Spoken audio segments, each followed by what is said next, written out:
Pledge of allegiance to the flag of the United States of America and to the republic for which it stands, one nation, under God, indivisible, with liberty and justice for all.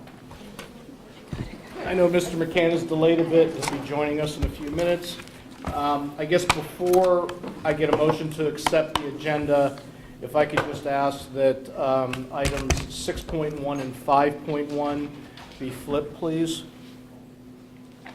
Okay with that? It's just moving the procedures for community comment before the acceptance of the consent agenda. With that, can I get a motion to accept the agenda? So moved.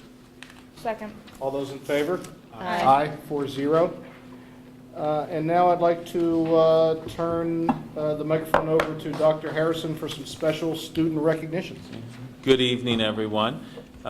We've enjoyed having the opportunity to acknowledge the accomplishments of many of our students throughout this year. And tonight we have another honor where we're recognizing the accomplishments of two fine Main Street School students who impressed the school community with their amazing geography knowledge in the GOB. I would like to ask Principal Casey to step forward, if she could, to provide a little bit of information on the GOB and to help us recognize our students tonight. So, Ms. Casey. Thank you, Dr. Harrison. I'm delighted to do that. Before I introduce the boys, I would like to first give you a little background on the GOB. At Main Street School, we have 238 students, and of those 238 students, 184 students participated in the GOB. They took the initial pre-B, and then from that 184 students, 23 students qualified for the B itself. Those 23 students were 14 students from 5th grade and 9 students from 4th grade. Like so many other events that I've experienced at Main Street School, the GOB is really a collaborative event. It's an event that's sponsored by the PTSA as well as with collaboration from the school and the parent community. So it's a great experience to see all of that come together. I'd like to thank the PTSA, the GOB committee, and especially Captain Palmieri, who was extremely helpful with her extensive geo knowledge in the whole process. I'd also like to thank the moderators, Storm Field and Chris Barry, who were there on the day of the event. I am very proud to present these boys to you this evening. I think that not only have they accomplished a great deal in terms of geography knowledge, but if you could have only been there the day of the B, it was a wonderful thing to see how supportive they were of each other and how supportive all the other students were of them. It was really a beautiful thing. Apart from geography knowledge, it was a great thing. And I think if you could see the students in the audience cheering them on, if you could hear Richard telling all of the finalists, you've already won, even if you don't win, you're all winners, and he was really a great, and then Zachary, when the actual win happened, Zachary immediately, as excited as he was, and for those of you who were there, you know he was very excited, as excited as he was, he walked over to Richard and he shook his hand and he said, if you keep studying, you can win next year. That was like more beautiful than all the knowledge that they had, so it was a wonderful thing. So I'm proud to present 5th grade student Zachary Rossman, who for the second year in a row has earned the distinction of being the winner of the Main Street School Geography Bowl.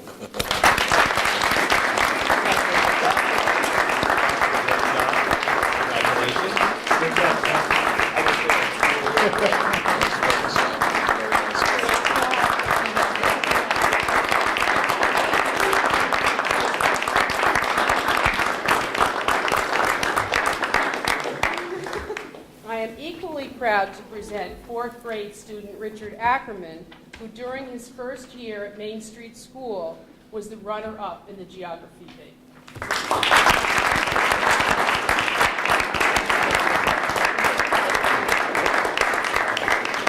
Good job, buddy. You did.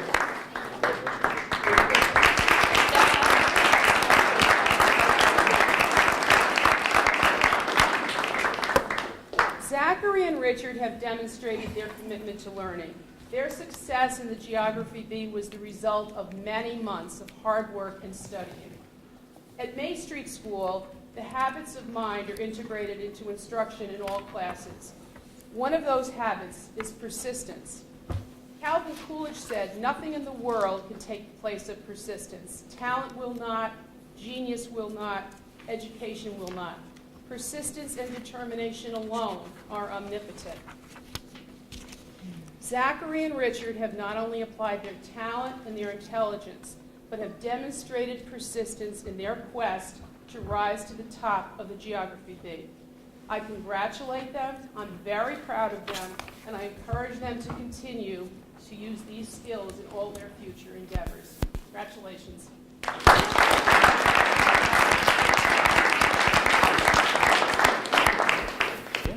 Just on behalf of the district and the board, congratulations to Zach and Richard, and it's wonderful to see the spirited competition. Really, even when I was there last year, it really is almost like a basketball game or a football game or any other sport, the way the kids are supporting each other. And I have to say, Richard did a great job. Zach, 2 times in a row, buddy, you set the bar very high. I tell you, that's sort of like the Heat last night. So congrats, and keep doing it. Keep doing it. Yeah. No, certainly reiterate the remarks of Mr. Grados. An impressive run there in 2 years in a row. Certainly look for you to do the same kind of things in the middle school. And Richard, very impressive work. We're certainly proud of you both, and congratulations. I guess moving on, we'll go to the superintendent's report. Dr. Harrison. Thank you. Well, tonight we have 2 important presentations, one being a presentation on guidance services that are available in our secondary schools, and then, of course, more discussion with respect to the development of next year's budget. I have a few items that I would like to highlight, and in keeping in the spirit of recognizing our students, and certainly we need to extend congratulations to our girls varsity basketball team and coaching staff, in particular Coach Marr, as they won their 4th consecutive Class B state title.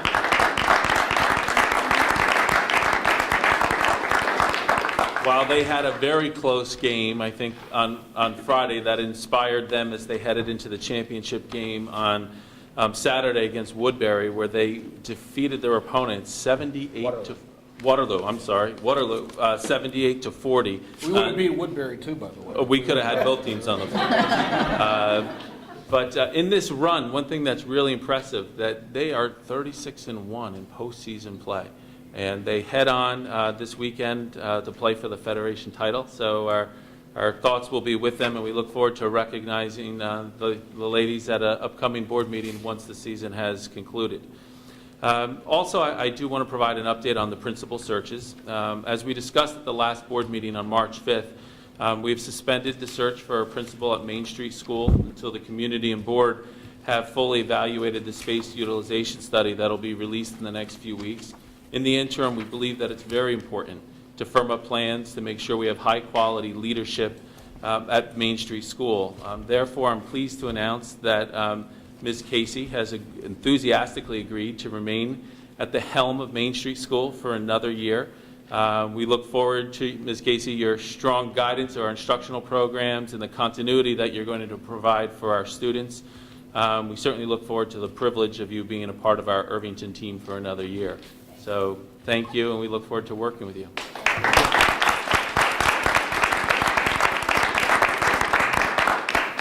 With respect to the high school search, we're in the midst of our 4th round of our process, which involves a clinical experience where we're really digging in to identify the candidate's knowledge of teaching and learning in a very, very practical sense, where we're spending a good deal of time hands-on in the school.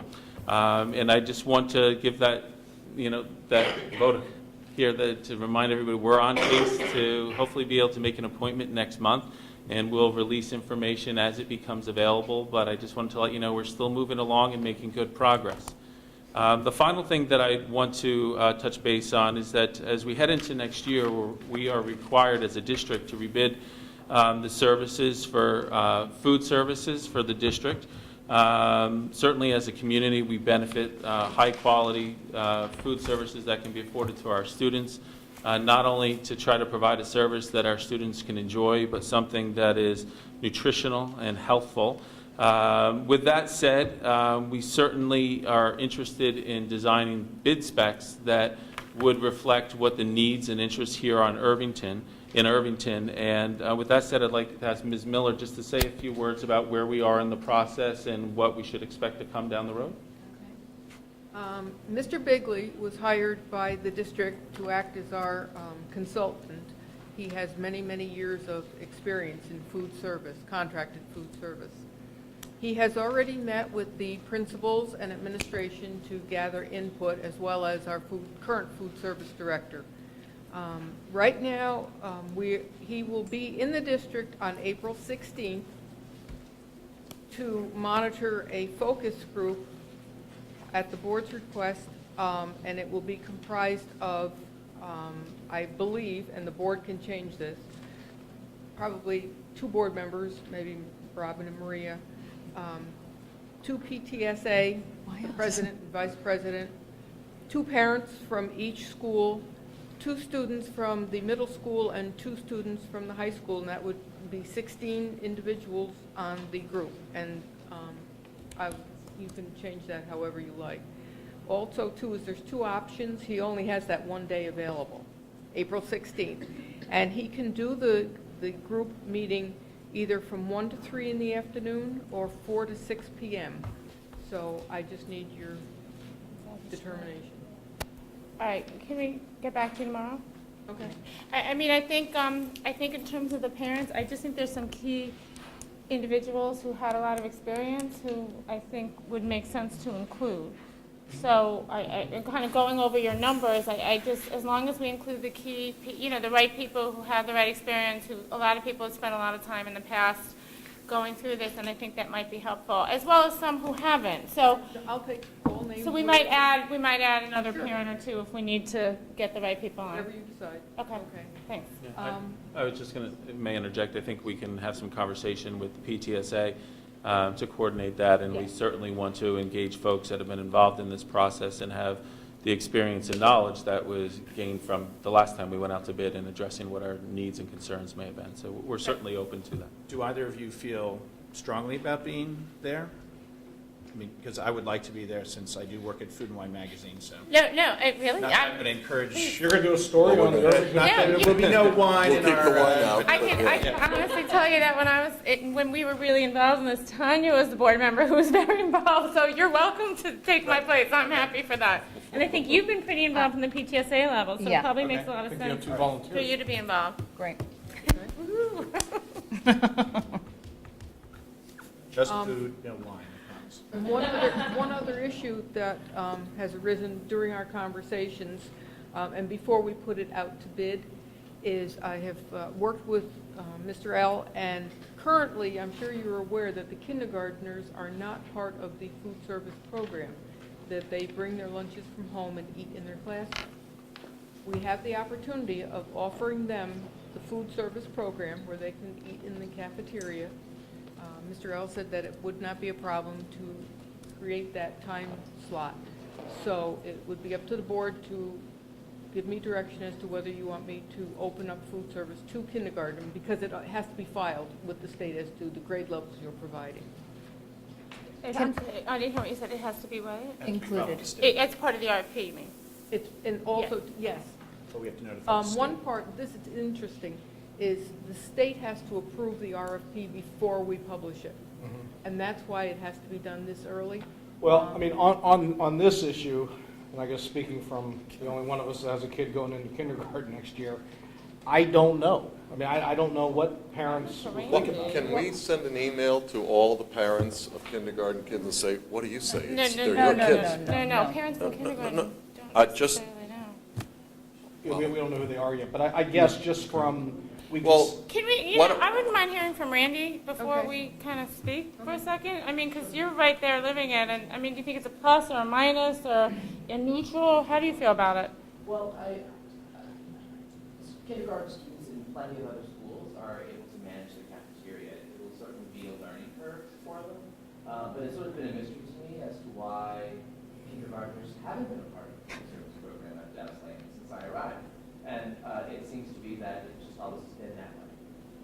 So I don't see any real argument other than the fact that it will be harder, it'll take some time to move them down to the cafeteria and to teach them the routine. I think that, in all likelihood, many parents would still pack lunches for students, but I think it would also be a relief to some families to know that they could also participate in the lunch program the way that they do for their older children, and their children could actually buy a hot lunch at school. And I think it would also be helpful for those families who might be financially strapped, because sometimes to pack a lunch, it would actually cost you more than if you bought the school lunch.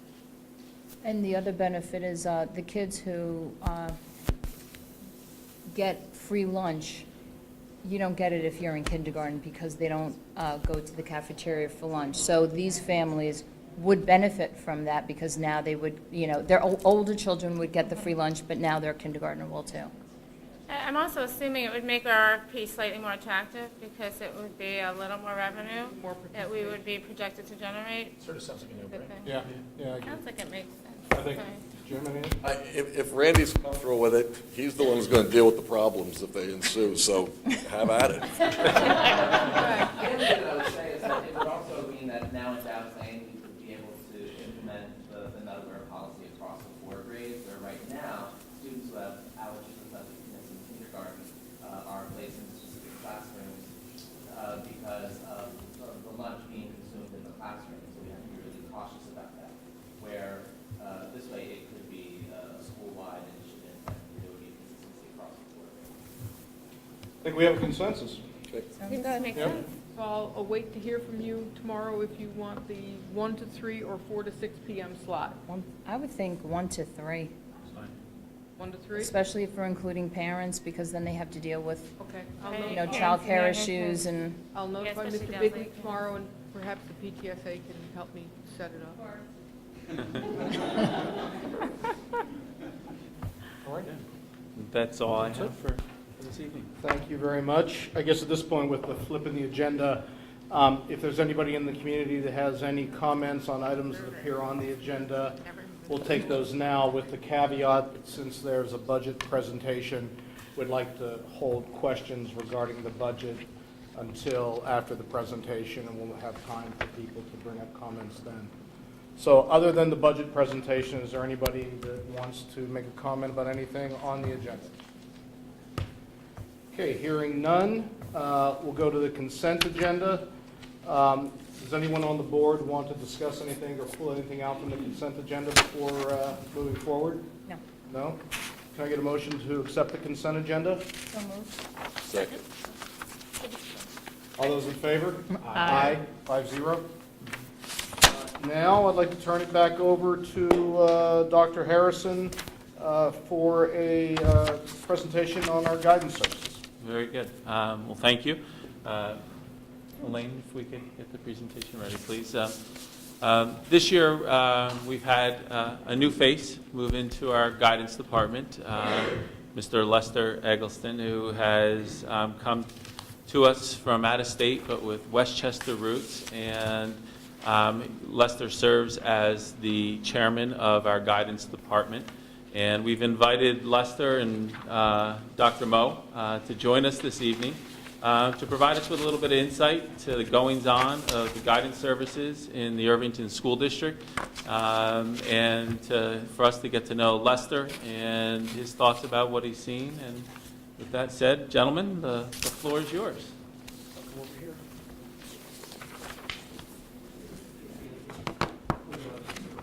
You want to stand over here? By a microphone. Yeah.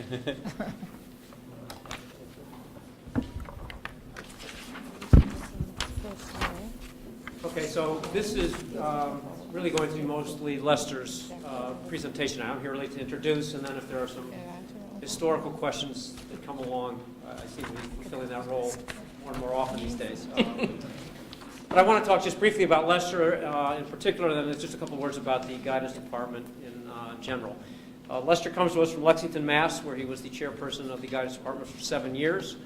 As Dr. Harrison mentioned, he does have Westchester roots, attended Valhalla High School, went to Dartmouth College, Lexington and then now back home again in a way. We hired him last summer after we had a late resignation, and we were lucky to find him. At the time, there weren't many people out there who were looking to move into a guidance chair position who were already guidance chairs. Typically, what you find are people who are guidance counselors who would like to move up into the chair position. That's typically the way it goes. So we consider ourselves very fortunate that we found somebody who had 7 years of experience in that seat already, and I would say after 7 months in the job that feeling that we were fortunate has only been reinforced. Guidance department is a very busy place, and the head of it has got tons on his plate. As I explained a couple weeks ago, it's a little different for Lester because he's come in part-time BOCES, part-time Irvington. And therefore, when he came in, he was not given a caseload of students, Irvington students. He works with BOCES kids and their schedules in addition to overseeing the department from an administrative standpoint. So there really hasn't been a chance for many of our kids, our parents, to get to know him. But I get to see him work on a daily basis, as do our counselors, and there are just a ton of things he has done since he's arrived to streamline certain functions in the department to make sure there are many balls in the air in any guidance department, that those aren't dropped, to make sure we have a 612 articulation. And as I think you'll hear tonight, he's got a real vision for where we'd like to go forward. So I'm thrilled to have him with us. And I just wanted to say a few words about the guidance department in general then, what Lester, who Lester is working with. We have three guidance department counselors at this point, at the high school, 2 at the middle school. And in both places, the guidance department is really the hub of the school. It's where virtually all information comes in and goes out, because they're so much in touch with kids. And that's our business, is to deal with students, and they know the students. So I am constantly going to them, to Lester, to ask about what's going on. So literally, there's very little that goes on in a school that's not touched upon guidance counselors. And in our case, I think we're very fortunate to have a very, very solid department. They work extremely hard. They're extremely knowledgeable about what they do. I hear on a fairly regular basis from parents about the job they do and how a particular counselor may have gone the extra mile in helping on a particular issue. I survey kids every year. The feedback from them is very positive. And what I would end with, I guess, to the board really, as you hear this presentation tonight, there's a tendency to zero in, you think, counselors, college. And that's certainly a big part of what goes in our guidance department. You're going to see the numbers about how many transcripts they send out. It's fairly amazing. But it's way more than just college counseling and college applications that happen in the guidance department. It's really a soup to nuts, A to Z department that looks at every facet of our students, social, emotional needs, as well as the academic.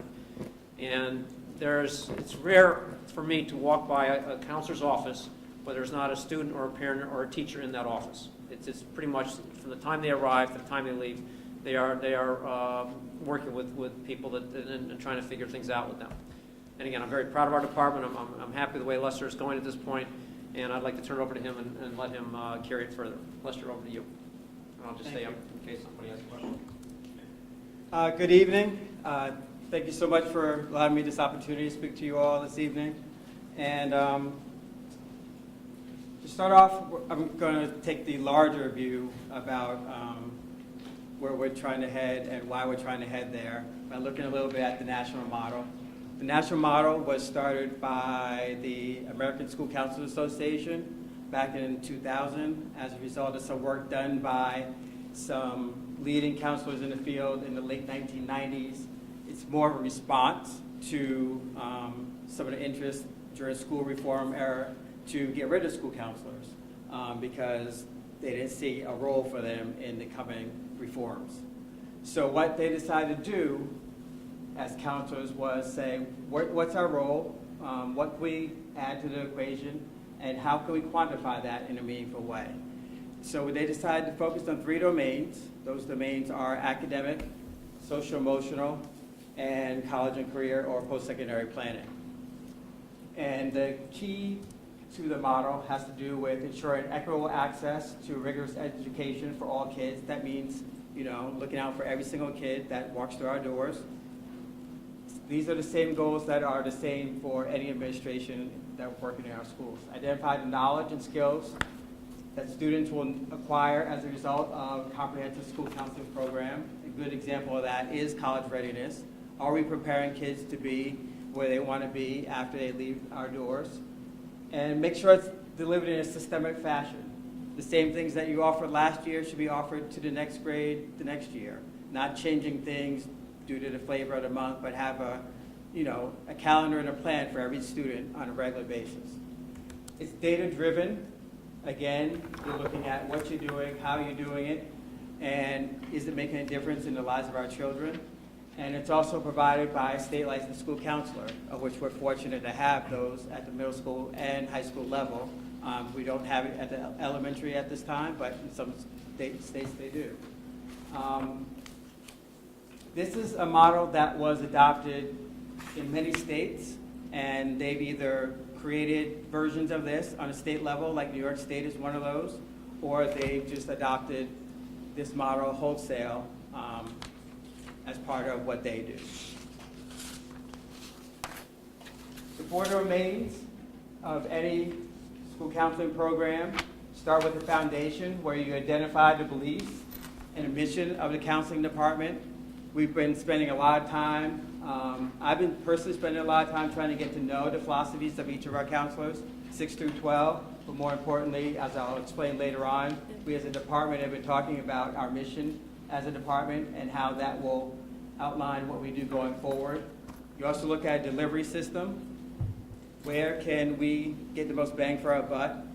How can we most access kids and get them the skills that they need in the three areas that we were talking about before, the academic, the college career, and the personal? And the management system. How do we manage this all in this day and age where there's high stakes testing, APPR, and everything else going on? For example, one of the areas that we were taking a look at are increasing the number of sophomores who take the plan, which is the practice ACT in their sophomore year, thinking that that would increase overall the access to kids to the ACT and hopefully in turn raise their scores, as statistics typically show.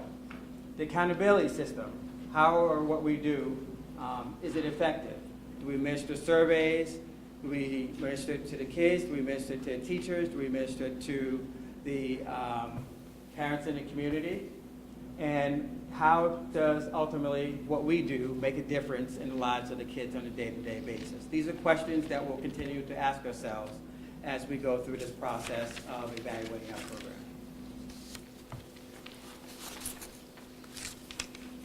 We're shifting from a model, and much of the nation has already done this, from guidance counselor to school counselor, where a guidance counselor is what most of us are used to when we were in high school, where you go to their office, sit with them one-on-one, and address your issues or concerns, to a model where school counselors are out and about in classrooms, having multiple programs, working with groups of kids so they can access more kids in a systemic way, in the skills and the information that they need to make informed decisions going forward. We work in collaboration on IST teams, with colleagues, the administration, and other departments on a regular basis.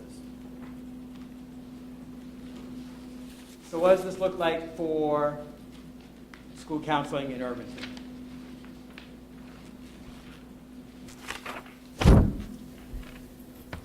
On the left-hand side, you'll see what the traditional school counselor role or guidance counselor role looks like: coordinating paperwork, computing GPAs, maintaining student files, coordinating school-wide individual ed plans, and being mostly reactive.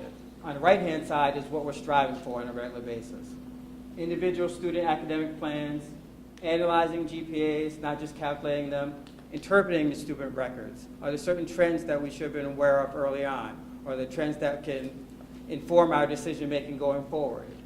Helping the principal identify and resolve student issues and needs, advocating for students in the IEP meetings, and being proactive in our service delivery. This past fall, like I referred to earlier, we took a look at what things were most important to us, what was our belief system, and we developed this common mission statement. The mission statement of Irvington School District Counseling Department is to provide a comprehensive guidance model that will support the academic, social, emotional, and career development of all of our students. Our goal is to assist all students in acquiring the skills, the attitudes needed to become effective students, members of the community, and lifelong learners. Students will graduate with skills to adapt to the ever-changing global landscape. This is what we're using as the foundation when we go to look about changing programming. Does it go back to our mission? Does it go back to the district mission? When we created this, we looked at the district mission that was already in place. We looked at the philosophy that had already been outlined by some of my predecessors and as well as the counselors that are currently here.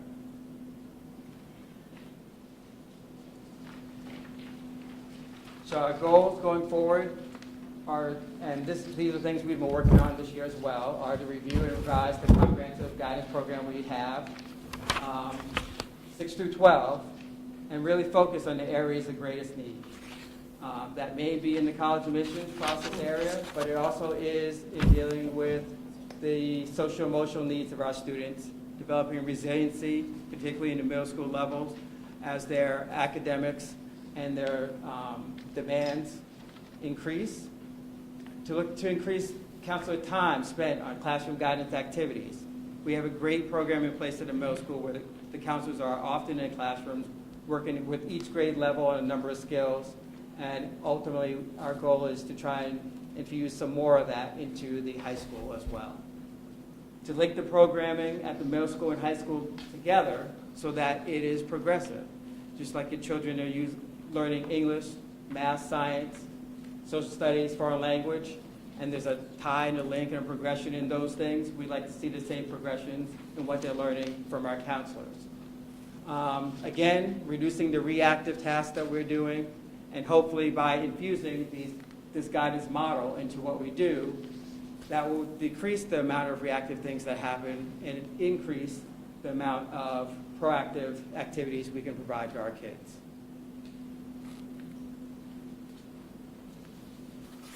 So what does the college process look like currently in Irvington High School?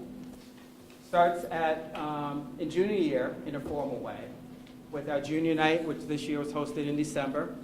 And it was open to the parents as well as to the students, but we mostly had parents there, where we kind of outlined the calendar for this year and what the fall looks like. We moved on to junior parent and student meetings in January, going into February, where we discussed where the students were in the process, reviewed big college lists, and set up a plan for both their courses and their summer program, what are some of the steps they can take in terms of visits, interviews, the like, to be more prepared and ready to go in their senior year. Family Connection Workshop, we just had that last week, where we introduced to the parents some of the changes that we'll be implementing for next year as we move to submitting recommendations as well as council statements and teacher recommendations. The transcripts to colleges next year electronically instead of paper and in the mail.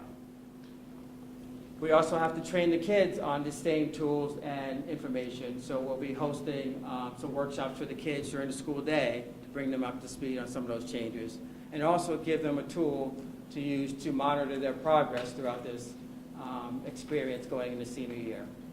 There'll be individual senior meetings along the way. English teachers work with kids individually and also as part of their curriculum senior year to develop the essays. We have a senior night early on, usually late September, early October, for parents and kids to make sure that they're squared away with the nuts and bolts and they truly understand what our responsibility is within the program, their responsibility is as parents and students, and answer any additional questions they may have before they submit applications. Individual student meetings along the way, financial aid night, how do we pay for college in this day and age? And this past year, we brought in someone from the State Financial Aid Association that did a great presentation for us. And we also monitor, obviously, student progress along the way, because you never know when there may be some bumps in the road. And we want to make sure all of our kids have a smooth transition to graduation in June. And we follow up as necessary. Parents give us a call. If kids stop by our office and have a question or a comment or need some additional support, then we're there to help them.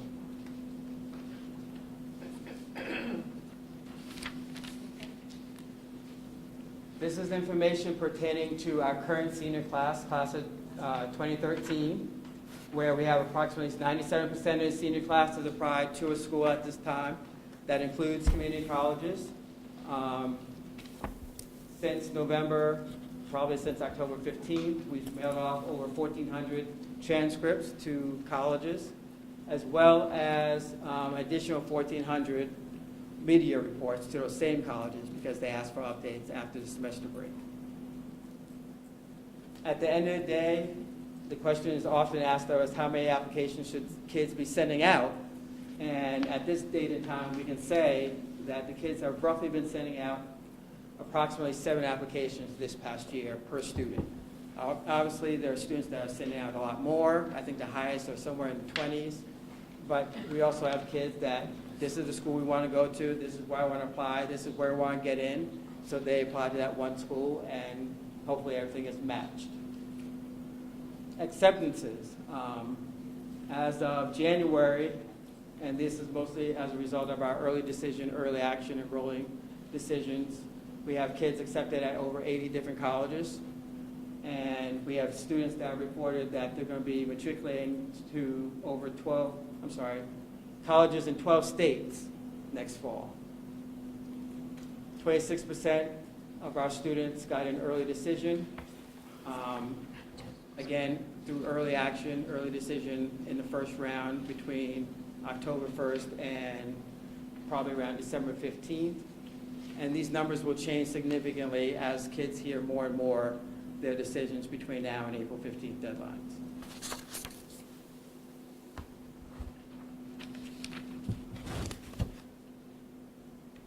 Going back to where we are in the high school right now.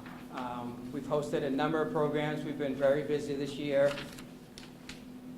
starting with the open house, which all the staff were a part of at the beginning of the year. We did some freshman group meetings with the individual freshmen as they came in, but we also went into their classrooms, junior classroom visits, 8th grade parent nights, that just happened this past January, 10th grade parent nights, the Nalbiance programs, administering the plan in the PSAT. PSAT is the practice SAT to over 150 students this past fall. Our counselors are out and about doing a variety of other things. They're coaches, they're club advisors, they're peer leader advisors, not just working with the kids during the school day. We also hosted over 100 college admissions reps this past fall who came in to speak to our counselors as well as to our students. And actually this number, 1,300 plus, translated more recently into the 1,400 I mentioned before in terms of our submissions. We're fortunate enough to have a great secretary, Gail Roth, who's really been a great help to me during my transition, but also picked up the ball from where our former guidance secretary left off when she left this past summer. We host the senior night and a financial aid night. In the middle schools, like I indicated earlier, they do a lot of classroom activities already. They meet with the 6th graders in classroom groups. They do new student breakfasts. They host seminars with the 8th graders, which include career exploration with some web-based software. They do 8th grade parent orientations as well, study skills classes, 6th grade parent orientations, and character building lessons with our students. This year has been, for me, just trying to understand what Irvington is all about, trying to get a true understanding of what's going on in our middle schools, because that was an area in which I didn't have a huge lot of experience in my past role. And looked at, most recently, our transcript request and school reporting system, and that's why we decided to move to electronic system for next year. Prepared a college planning system for the submission of the transcripts. College planning system, it's called, some other people may know it as Nalbiance, and it's a system that we use within our office to track soup to nuts, how our kids are doing, but also evaluate trends that may have been in the college admission process over the last 3 to 5 years. We've been working a lot on revising our school profile with Dr. Rosenthal, our principal advisory council and our site council, and parent input as well. And we hope to have a new profile in place for our students going into next fall. Maintaining the guidance website, conducting interviews of staff, parents, students, administrators about what some of the history behind some of the changes we're making, and getting some insight as to what they'd like to see done differently going forward. We also, I observed some classrooms to see what the counselors were doing with our kids, both at the high school and middle school levels, and also facilitated developing some systems and some procedures that ultimately came about in the form of our mission statement and the master calendar. And so for example, at the middle school, they have a master calendar where they can say, well, month of January, we're doing this type of lesson. Month of February, we're doing this type of lesson. And oh yeah, don't forget to build in time for all these other meetings that we're going to be having. So we can balance our time and look at the way we're using our time in a effective and planful way. Just like there's a district calendar, we also have an internal calendar that we're using to monitor the different programs and the different events that are going on a regular basis in our schools. I also did, not solely, but collectively with our department, at least 6 parent night programs and 1 day program that we had.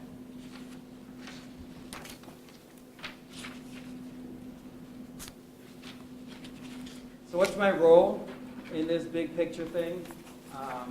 What am I trying to accomplish 6/12? I'm definitely the leader of the department.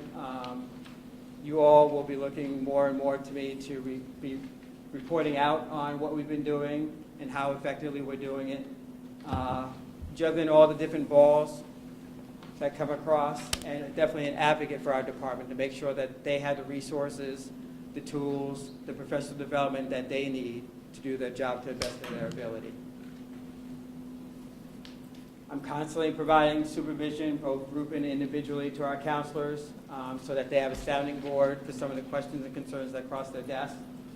Advocating for professional development, as I indicated earlier. Promoting equity and access for all students so that we just don't have some students taking certain tests and not others. So that we just don't have some kids taking certain courses and not others. So at least that we establish certain skills, establish certain protocols, establish certain procedures so that we can be in the best position to support all of our students. Whatever we do is to support the administration and the board's missions and expectations of the district, and we're just looking to be as supportive and in line with those wishes in the way we deliver our programs.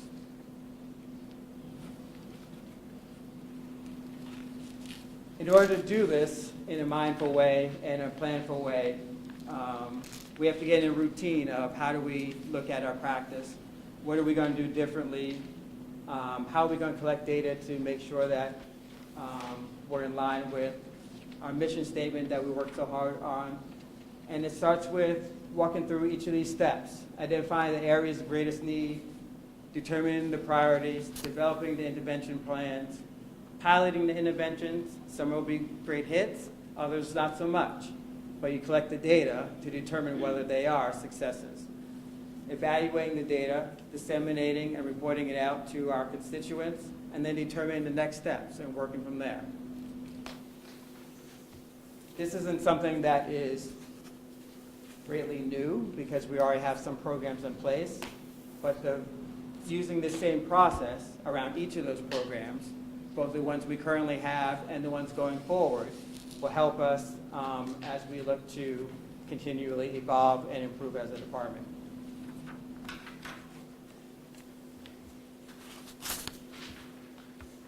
As I alluded to before, what I hope to see in the future for our 612 department is counselors having access to kids on a regular basis, not so much individually because we're doing a great job of meeting with the kids individually, but collectively. Building a curriculum for each of the grade levels, building 3-year plans for those in the middle school level and 4-year plans for the kids in the high school level, and monitoring those plans along the way, linking the skills that the kids acquire and learn in the middle school to the skills, exploration, and their interests that they may have when they reach the high school. Parents having a better understanding of what are the counselors doing all day. Why can't I reach them on the phone at 4 o'clock? Why can't I reach them on the phone at 12 o'clock? But on the flip side, understanding that the information and the resources they need is readily available either on our website, through our communications, or by leaving us a message so we can get back to you in a timely manner. Also, again, going back to the core areas of which we believe we're experts, the college and career domains, the personal social domains, and the academic domains. If we can narrow down those areas and do them to the best of our ability, we think we can contribute the most to the evolution and growth of each of the students as they progress through their post-secondary years. Questions?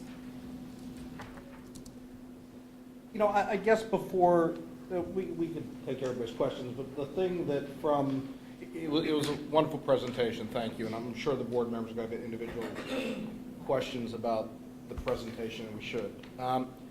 I guess my overall question, and it's more rhetorical, and Lester, it's not directed to you directly, but it is directed to the big guy sitting next to me for further discussion, is, you know, we're now part of the budget process. And prior budgets have taken away from our guidance department. And so the question is, has the board, the district, provided the guidance department with the necessary means to reach the goals that you've set forth for the department?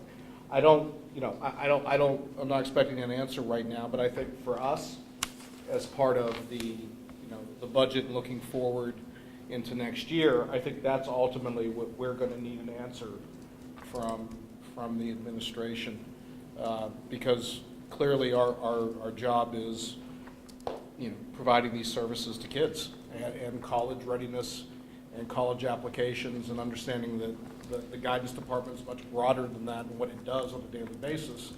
But you know, from a community standpoint, people want their kids to get into schools, and they want our department to facilitate that. So that's my question, but not so much one that begs an answer right now.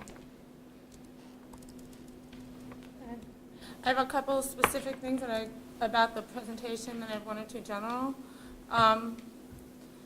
You talk about the college process in the high school. It's 2, 4, 6, 7, like your 8th slide. And yeah, college process at Irvington High School. And you say that it starts, page number 10.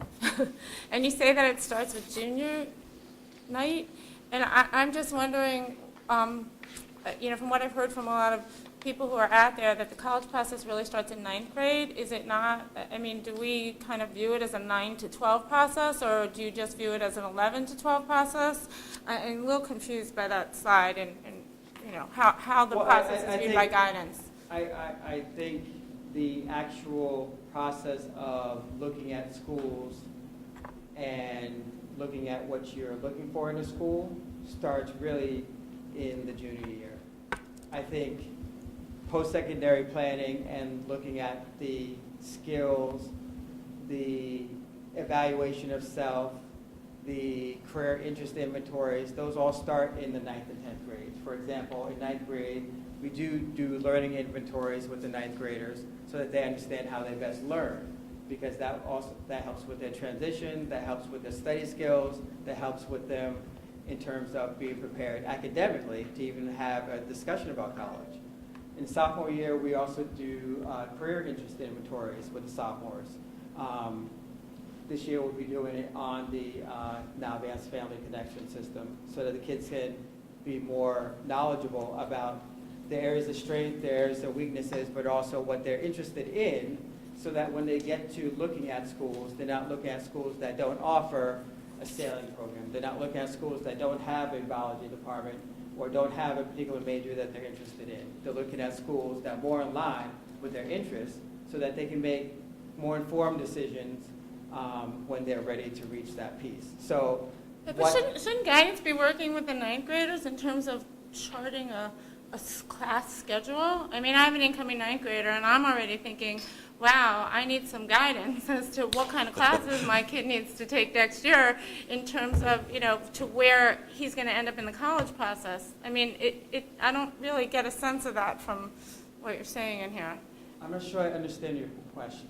Well, I'm saying at a In ninth terms of grade level, scheduling- do the guidance counselors help them determine what type of schedules, what electives would be ideal for them, given the type of student they are, as opposed to Yes, what we you absolutely described? do.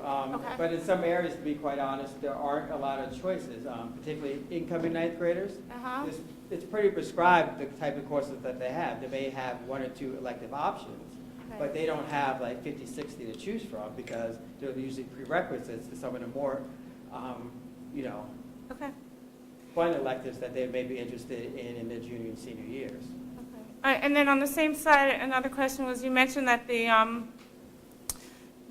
junior night was January and February you start, and I guess I'm wondering, I thought a lot of parents, by the time they have juniors, start going on college trips. I'm wondering why you picked January, February. If parents are already planning out trips January, to February colleges. for the meetings. Yeah, I mean, it sounds kind of late to me. December was the junior parent night, where we kind of gave them an overview of what they'd be looking for, what steps they could take.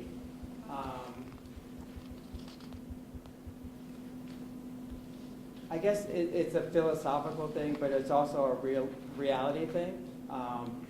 Juniors, in order to be looking at the appropriate schools for them, need to have a baseline. And part of that baseline is the PSAT scores. And the scores typically for junior year aren't available until December. So unless they've taken prior testing, they don't really have a basis for a conversation for looking at their schools. It's also around the time where they're rounding up the end of first semester of junior year, so they have more of a sense of what their GPA may be at that time. It probably depends more on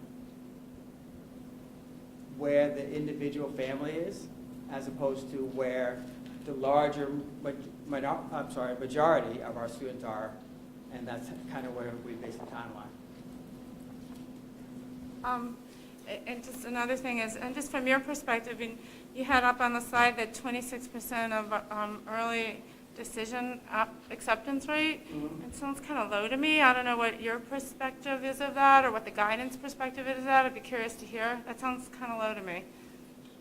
As compared to years past, or compared to? I kind of like to think of Irvington as a high-achieving district, and it seems like if the kids if the kids understand what's a realistic school and the guidance is working very closely with them, I would like to think that number would be a little bit higher than 26% for a high-achieving district. I know it's hard to get in. I know it's very competitive now, but it just seems low. I was just wondering if you thought it was low, or you think it's right, or why you think it's there. I don't know. It just it stood out in all your numbers as I'm kind of disappointed with that from Irvington. I think I'd have do some additional research about individual cases. I think by and large, there's a perception that by our students that they all need to apply early, where that may not necessarily be the case. So our best and brightest absolutely are applying early decision, but some students who may be better served by waiting until their first or second quarter grades are available, or until they've taken that second set of standardized tests, may be better served by holding off. And that's the message we've been trying to send as a department. But again, some of these decisions are family decisions, and that's something that we can't necessarily, we need to respect and honor, and that is also reflected in the numbers, I believe. Couple more. I think the numbers for acceptances in general will be significantly different at the end of the season. And I just didn't know what you meant by this. When you talked about the role of the guidance chairperson, you talked about promoting equity and access for all students. I kind of think, I didn't know what you meant by that, because I kind of felt like I thought Irvington did a pretty good job of that. So I guess for example, because I'm fortunate enough to be on meeting monthly with the department chairs, meeting monthly with PAC, meeting monthly with the people involved with curriculum. When we look at prerequisites for courses, when we look at kind of when new courses are being offered, I'm looking at it from a different standpoint than someone who's really passionate about the course and just wants to see it run. I'm looking at the logistics of, will all of our kids have access to it, or will the ones who are most capable of having access to those classes have access to it? I'm looking at the master's schedule to see if all the pieces that are in play give all of our kids, who Yeah, but deserve again, to be in those can you be classes. more specific? Because again, I thought Irvington did a pretty good job of pretty access to classes for kids. So are there certain classes that you have in mind that there is an equity, or that we need to be looking at how we can make that better? It's the first time I've ever heard that for Irvington.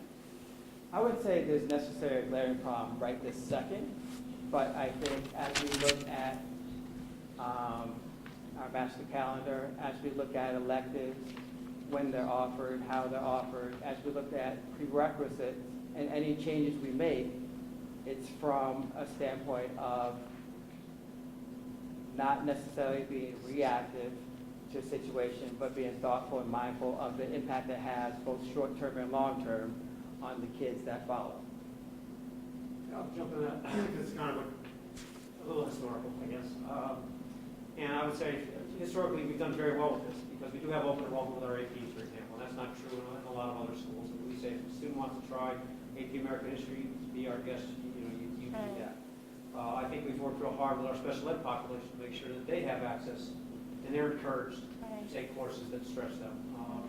But you got to constantly look at it. And when Lester talks about the master schedule, there are patterns that develop because you kids put in for a particular request. So if you have students who are taking a number of honors courses, which is the high flyers, well, that generates then a certain pattern in the schedule that opens it to those kinds of kids. And you have to make sure that the kids who may want to take one AP course has access to that course, as opposed to being closed out because it's geared towards the kids who are doing more of those things. So it's subtle. It's something you just have to be aware of and pay attention to. It's not anything that's done deliberately. So it's more of a scheduling thing from what you're saying than a guidance thing. Oh, but they run the schedule, so Okay. it falls in their lap to make sure that all works. And as they Okay. deal with kids putting in their schedule requests, they have to account for that. So it's not that Irvington needs to look at changing their policies or anything like that. It's more of a scheduling. We just got to mind that. Okay.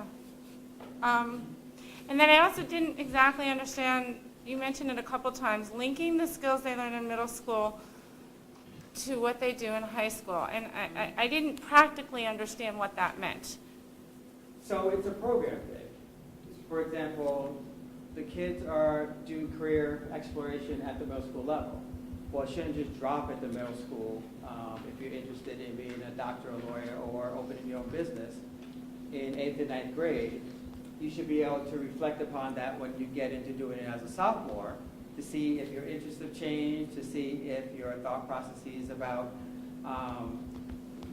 internships or exposing yourself to other opportunities have changed, to see if you have changed as a student, as a learner, since you made those initial things. We don't necessarily have access to that information right now, so the kids can reflect upon it in sophomore year. So making a link between those things that they're doing in the middle school and tying it to what they do going forward in the high school. What do you mean by 8th grade seminars that happen, this career exploration that happens at the middle school level? I'm assuming that's what you're talking about, linking that with the high school? Yes. What is that? So our middle school counselors, they go into the home and career classes for about 3 or 4 sessions and talk to the kids about their strengths and weaknesses, talk to the kids about the wonderful opportunities that are available to them And they actually get homework. The kids have to kind of research, well, what kind of salaries come out of this. They have to research, well, what kind of courses do I have to take if I'm interested in this? And what kind of schools do I have to look at if I'm interested in this? And they do a great job. The kids do a short write-up. They report back out to the rest of the students in the class, and it's just a wonderful opportunity. They also have a panel that comes out of it as well, usually a couple weeks later, where they have different community members and other business people, et cetera, to come in and talk about their careers, to get kids more interested and excited about school, because for some of our kids, honestly, it's not a great experience, and they wonder why they're here. So if they can see the link, and the gold, pot of gold at the end of a rainbow, that's what we want to do. And this is one way that our guidance department can help, infuse that joy back into it for them. And two more questions. We can jump in but you had a slide number on page 17. You had program review and evaluation, and you talk about identifying areas of the greatest need. Is this something that we've already started? Is this something that you're thinking we need to do? You would like to do next year, or and if you started, I'd be curious as to what areas are the greatest needs. Where are you kind of thinking you're going to begin? Well, it's something we already started. More specifically, like I said, transitioning from a system of licking stamps and putting stuff in the mail for the college process to transferring over to an electronic system of submission. That's not something that's done overnight. There's training involved, there's reformatting of documents involved, et cetera, and the like. Looking at our programming to make sure that it's inclusive of all the kids. Looking at, like I reiterated before, links between what the middle school is doing and the high school is doing, so that makes sense to the kids and to the families. I guess another example would probably be in the personal social realm, particularly in this day and age around bullying, et cetera. Are the kids who, don't have a strong voice being advocated for? Do they, it's one thing to tell the kids to read our school policy, but do they truly understand it? And that's a role that I think the guidance department could help in a larger way. And then I'll just ask one more question, but and then I get back to your I think your 3 minutes are on. last one. Last one. Well, this is guidance is I think arguably one of the most important areas in Irvington right now. So I think it's great to have a chance to hear Lester's thoughts and have a chance to interact with him.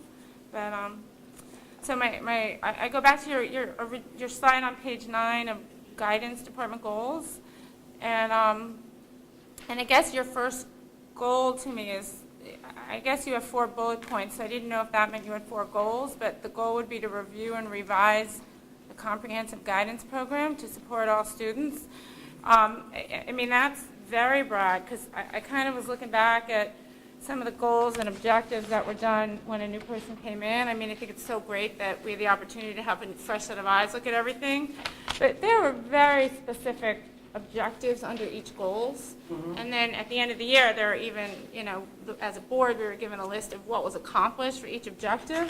So even just taking that first goal, I mean, have you outlined specific objectives under such a broad goal of to review and revise the guidance program so that it's a little bit more manageable? So what's the action plan around that goal, right? Yeah, I mean, I don't really see that exactly. I guess the short answer is that we need to look at developing a curriculum, particularly at the high school level, like a written curriculum that we use with our kids, and that currently doesn't exist. I'm sorry, a curriculum? Like a guidance curriculum? Yes, a guidance curriculum. For the kids or for classroom lessons that we would provide to our students. We have general lessons that we go into classrooms and provide to students, but they're usually in and out one-shot deals. I'm looking at the potential idea of meeting with kids once a week for 4 weeks, meeting with kids, 3 weeks straight in one of their study hall blocks or one of the other open blocks, and actually having a curriculum like English, math, science, where we have goals and objectives, pre and post tests to make sure that the kids have actually learned what we have tried to explain to them and teach them. And this is with our existing guidance staff, or is this adding to staff? No, this is with our We have the existing time guidance to carve out for that, in addition to everything else they're doing?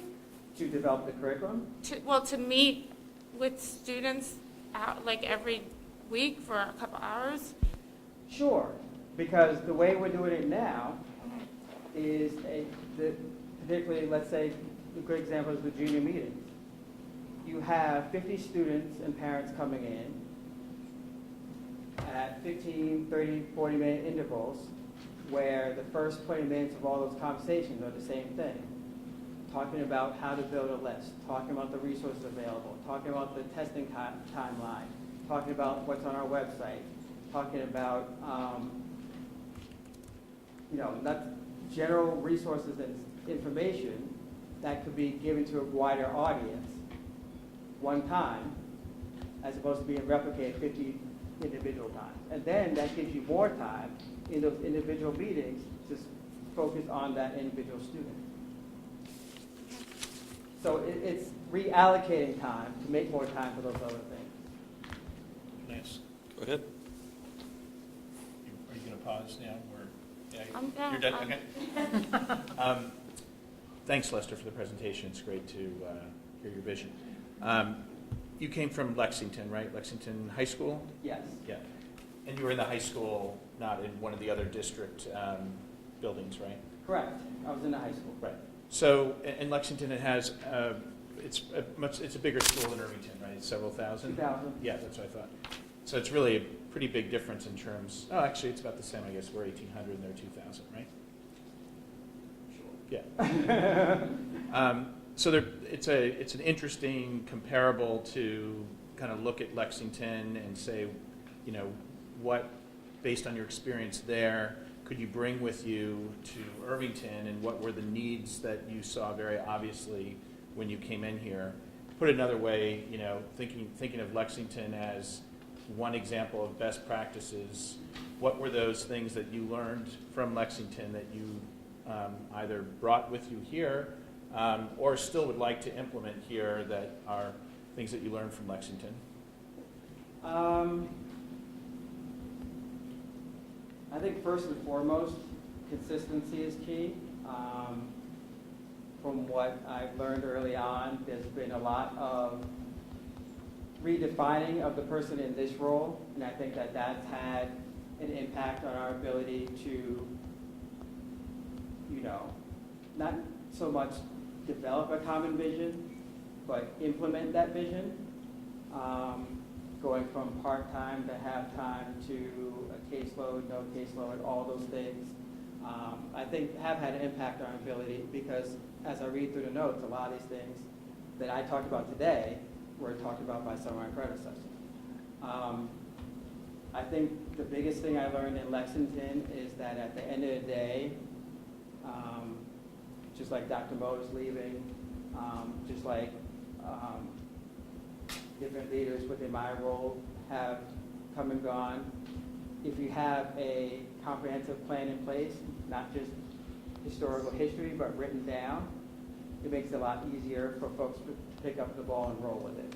So what I'm trying to do is set up a written history of what our department is all about, so that no matter whoever's in this role, or if a new counselor comes in with only 1 year experience as opposed to 10 years experience, they can pick up this manual and run with it just like anyone else. And if I may interject, I think a point of clarity, the comparison enrollment, we're comparing the enrollment of Lexington High School to the entire enrollment of Lexington High School. Because I thought Lexington was a lot bigger than, yeah. So that's 2,000 at the high school. 2,000 at the high school, My which means district was about it's 6,000. about double, it's a little more than double. Yeah. Right. Jim, you have? I'm sorry. Yeah, I just had Go not ahead. as many, but 3 more questions. So I'm interested in the comparison between the sort of old school guidance counselor to the new school Counselor, that you set up there. In the old model, you mentioned that's one-on-one meetings. But clearly, to do effective college planning, that has to be a one-on-one discussion that you're having with a student. Absolutely. So you don't mean to say that the new model completely eschews the one-on-one meetings? No, not at all. Right. Not at all. Because that was just a little, the way you It said shifts it. the focus of the meetings, absolutely. Right. So how much time, do the counselors spend sort of in one-on-one meetings versus the sort of broader school counselor meetings where they're meeting with groups of students and they're in classrooms? And I would probably say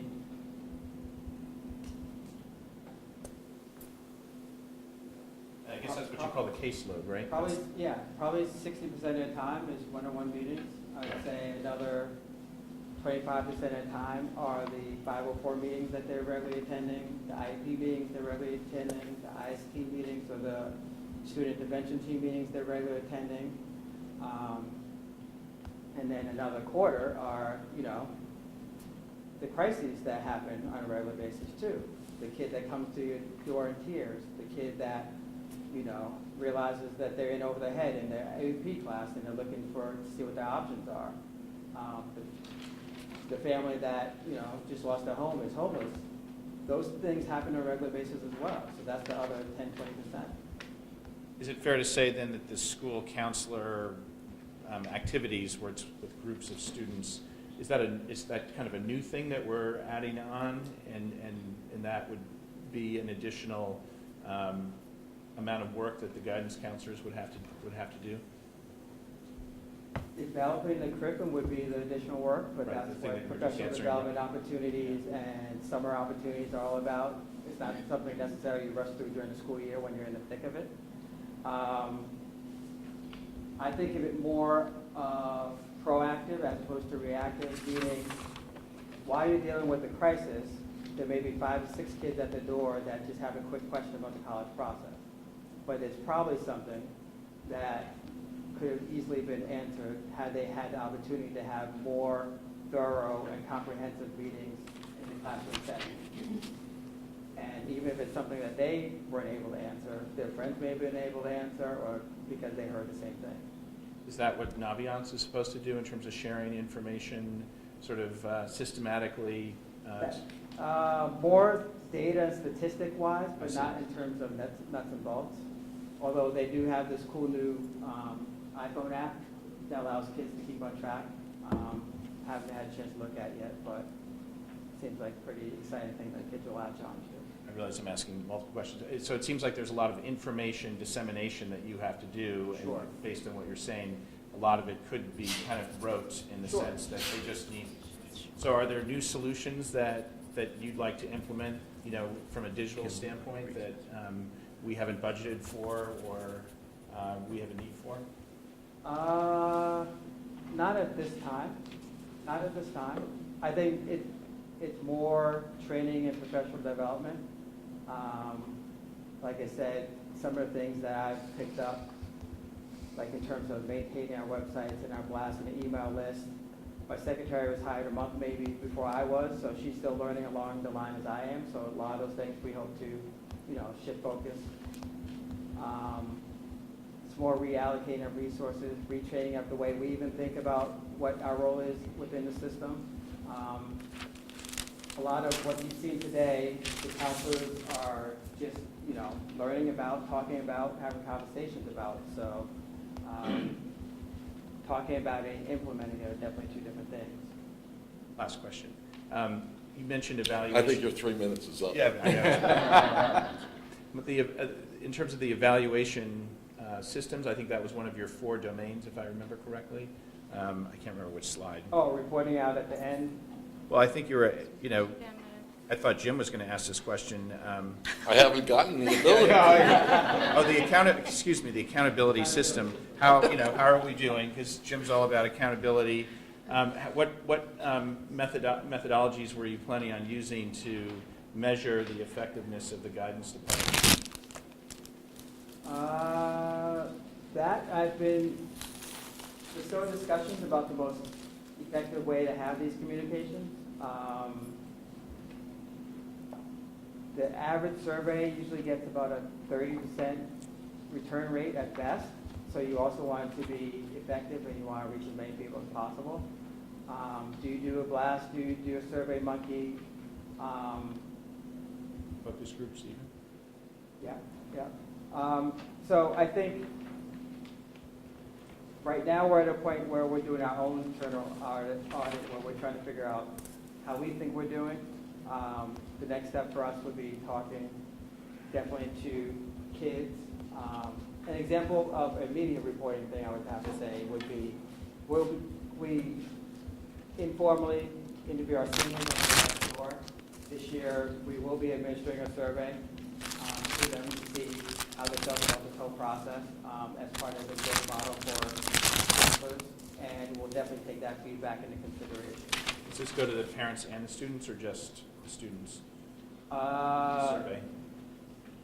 My understanding is Typically, that we it's try gonna to the parents report and the reading turn is so poor that we've just done with students. We don't get enough to make it valid. I haven't in the past anyway. be- So the plan right now would be to do just students. All right.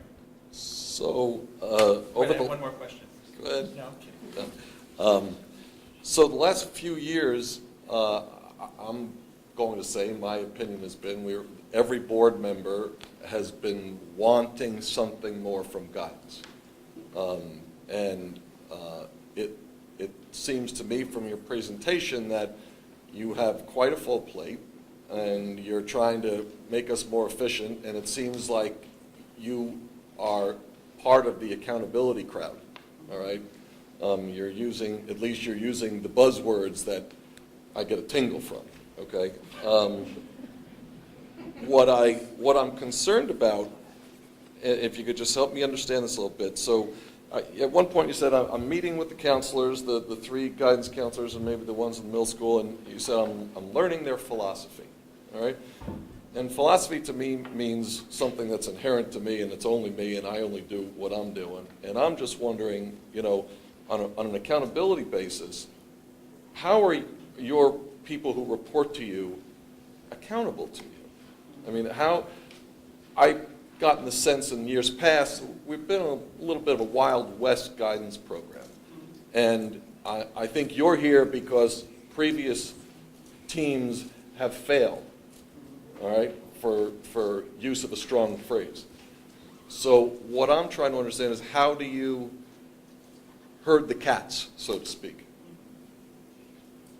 Well, first I want to clarify that I am not an evaluator of the counselors, either at the middle school or the high school.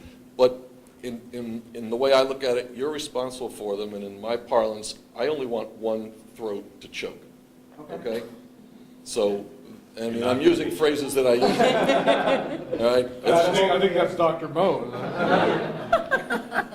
So, can No, you I explain how you understand. interact with your counselors, that they understand there is a process being instituted here? We meet monthly, 6/12, and the feedback alone on that has been tremendous. The counselors love the opportunity to be together in the same room, to talk about what's been going on this past month, and to talk about what to look forward to the next month, because the communication between the two buildings was not on a regular basis in the past. At least that's what's being reported to me. So starting from that point, you can now say, well, what do we have in common? And what are we doing differently? And how can we bridge the gap between those two different programs? Because right now we have a middle school program going on and a high school program going on. That's where the conversation starts, building that bridge and that commonality between, so that there's only one program that is under one department chair that is servicing the needs of not just the high school kids, but the high school kids and the middle school kids, and having discussions about what that looks like. I think they all have a lot of expertise, and they all have a lot of ideas about what that looks like. I don't think there's only one way to do anything. Just like there's not any one way to teach a math or science course, there's not one way to implement this program. So we have to be collaborative in our addressing the fact that there is a need. And work to the strengths of the team that we have together.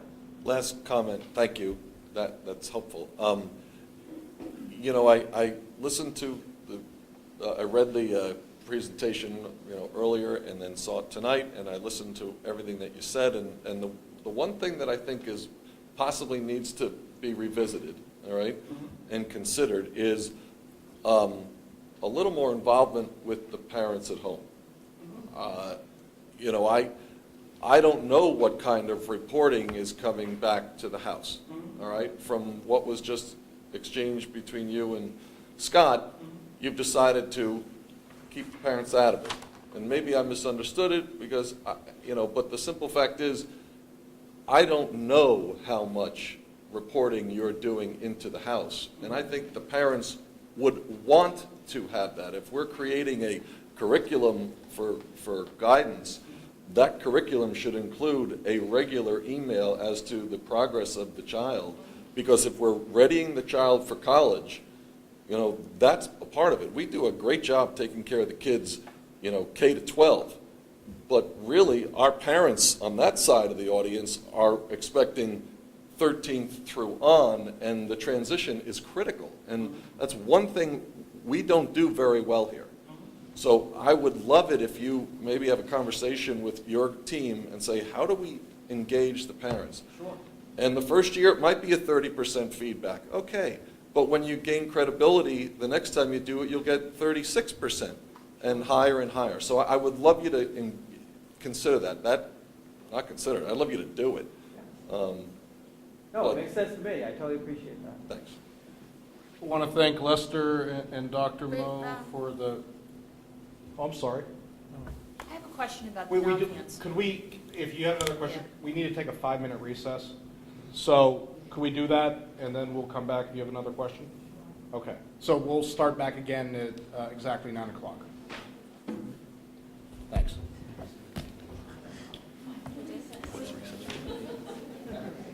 Because of the hour, it's good to move on to the budget discussion. Thank you. I have a question about the Naviance program. Is my understanding, and I could be not informed correctly, this is a program that the school district has been using previously before this year, correct? Correct. Okay, but what's new is the way the parents and the students are going to be able to use this program? Correct. Okay, can you explain that a little bit more to me? Sure. Up until this past year, students would bring in a paper list of colleges that they intend to apply to, and bring that into the guidance office. Counselors would work on the council recommendations. Our secretary would print the transcript, print out copies of the school profile. When the recommendation is ready, fold up all the copies, put them in an envelope, ship them off in the mail. What we're looking to do for next fall is for the student and the parent to enter the colleges that the student is interested in applying to directly into the Naviance Family Connection system. We pull that information off on our end. The guidance department uploads the school profile to the system. The council uploads their counselor recommendation to the system. And the secretary uploads the student transcript to the system. We match all this information to the already populated student request, push the button, and they're sent electronically to those schools.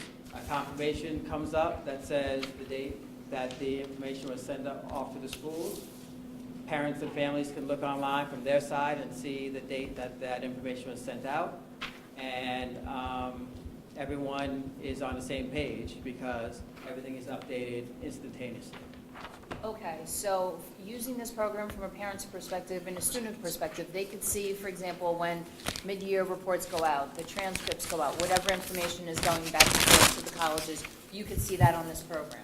Yes. Okay. They've always had the ability to see that, but now, instead of us spending more time putting that up-to-date information in manually, it's going to automatically trigger when it's sent out electronically.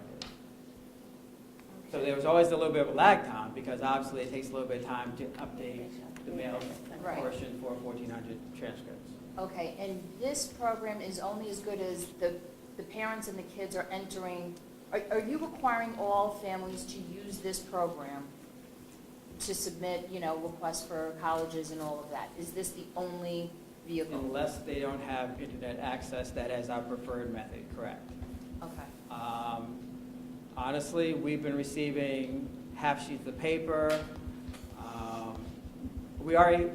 Like I said, in the past, we've had a transcript request form, but we still receive half sheets of paper and other forms of emails or quick shots out, and are expected to keep track of that as well. If everyone's using the same system, just less opportunity for human error.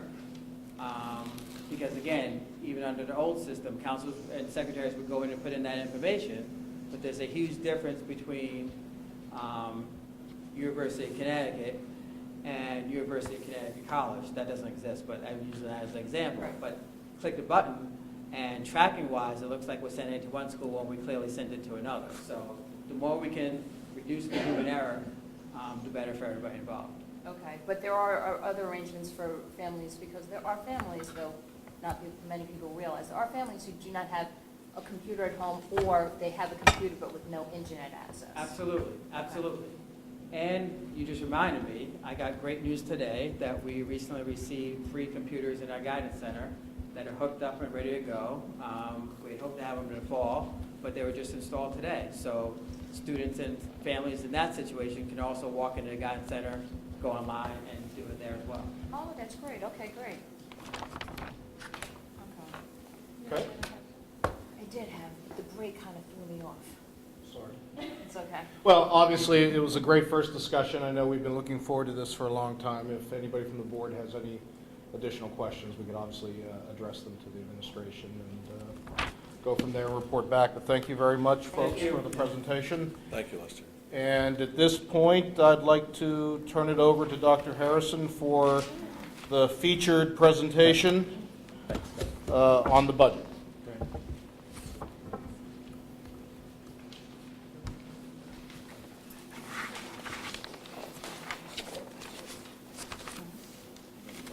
I almost feel as if the budget is taking second fiddle to the guidance tonight. And,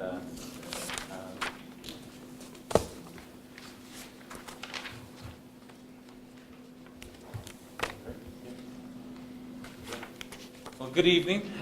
We're back to a very familiar conversation, and a conversation that many of you are here to participate in tonight. And, when we spoke last 2 weeks ago, we talked about what our needs were. We talked about our need to develop a common vision. We're repeatedly going down a path of talking about being strategic about our actions, whether that's how we're educating children, how we're communicating with our community, or how we're planning financially with our facilities. So we recognize there's a process here, but we recognize at the same time that we have an objective. We have a goal about educating every child every day. Regardless of who they are, what they are, we have to focus on each and every child. And I think a lot of that was reinforced in Lester's presentation before.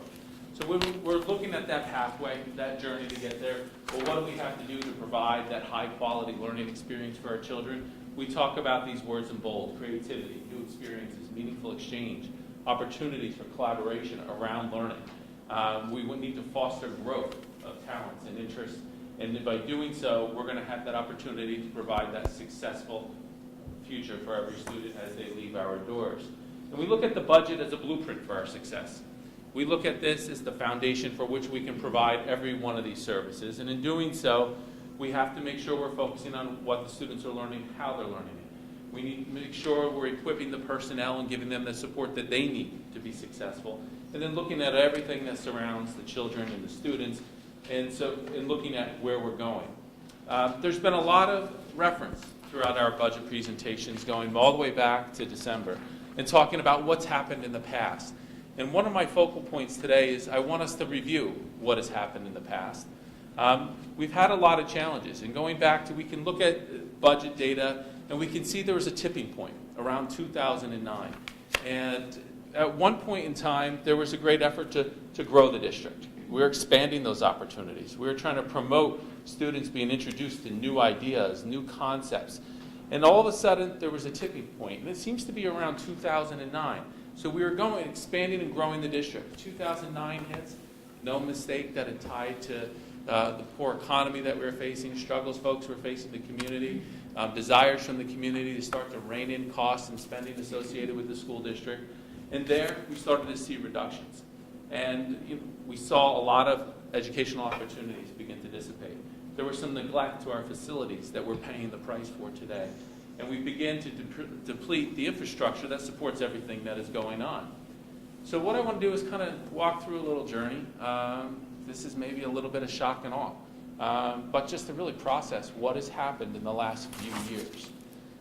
We had a theater program that was a part of the special rotation in elementary schools that no longer exists. There was a 5th grade world language program that isn't here today. Technology was reduced in the past, and there's conversation, and it's included in the budget about the necessity to bring that back. The middle school drama program was taught by a drama teacher. The program is still there today, but at the expense of other music opportunities that were there. So staff had to be reassigned to deliver this program, and in doing so, we lost other opportunities that personnel was providing, other music electives that were there. Math lab was eliminated, middle school exploratory program, high school electives, which we will come back to. We take a look at co-curricular programs and the impacts that we've had here. There was a shuttle bus for modified sports, freshman basketball, 7th and 8th grade basketball, elimination of some transportation related for swimming. Ice time was reduced for hockey. There was elimination of assistant varsity coaches for baseball, softball, girls basketball. There, along this way, we also saw the same elimination for soccer. There was reduction in the number of contests in all of our sports. So you think fewer games, matches, less expenses associated with that as far as transportation, officials' fees, other equipment needs that are associated with that. We also looked at elimination of late buses for clubs and after-school activities, but then our club budget was reduced significantly. So here we're reducing the transportation, which eliminates some children, but then at the same time, we're reducing the funding for that. When we go and look back at the club funding here, we can say that the funding that was provided for the clubs has reduced 40%. 40% since 2009. And we're looking at a figure approximately, let's just say roughly $180,000 to $110,000. About 40% reduction in those opportunities that we were providing children. Teaching positions, when we look at the number of teaching positions that were lost, this is staggering because this directly ties to programs and opportunities. Think about class size, think about high school opportunities that are here. And we can go through this list, and I certainly don't need to read it to you, but it's across the board. There's language, a lot of arts, classroom teachers. Adds up to just shy of 17 staff members were reduced, instructional staff members. We look at other staff eliminations here, and looks at the infrastructure piece, right? This is about how we're delivering instruction, how we're supporting staff needs. Director of Technology, Assistant Principal, a reduction in Athletic Director Services, Director of Human Resources, now a clerical position, attendance clerks, computer aides, nurses aides, testing aides, library clerks at Main Street, teaching assistant positions, greeters at Dallas Lane.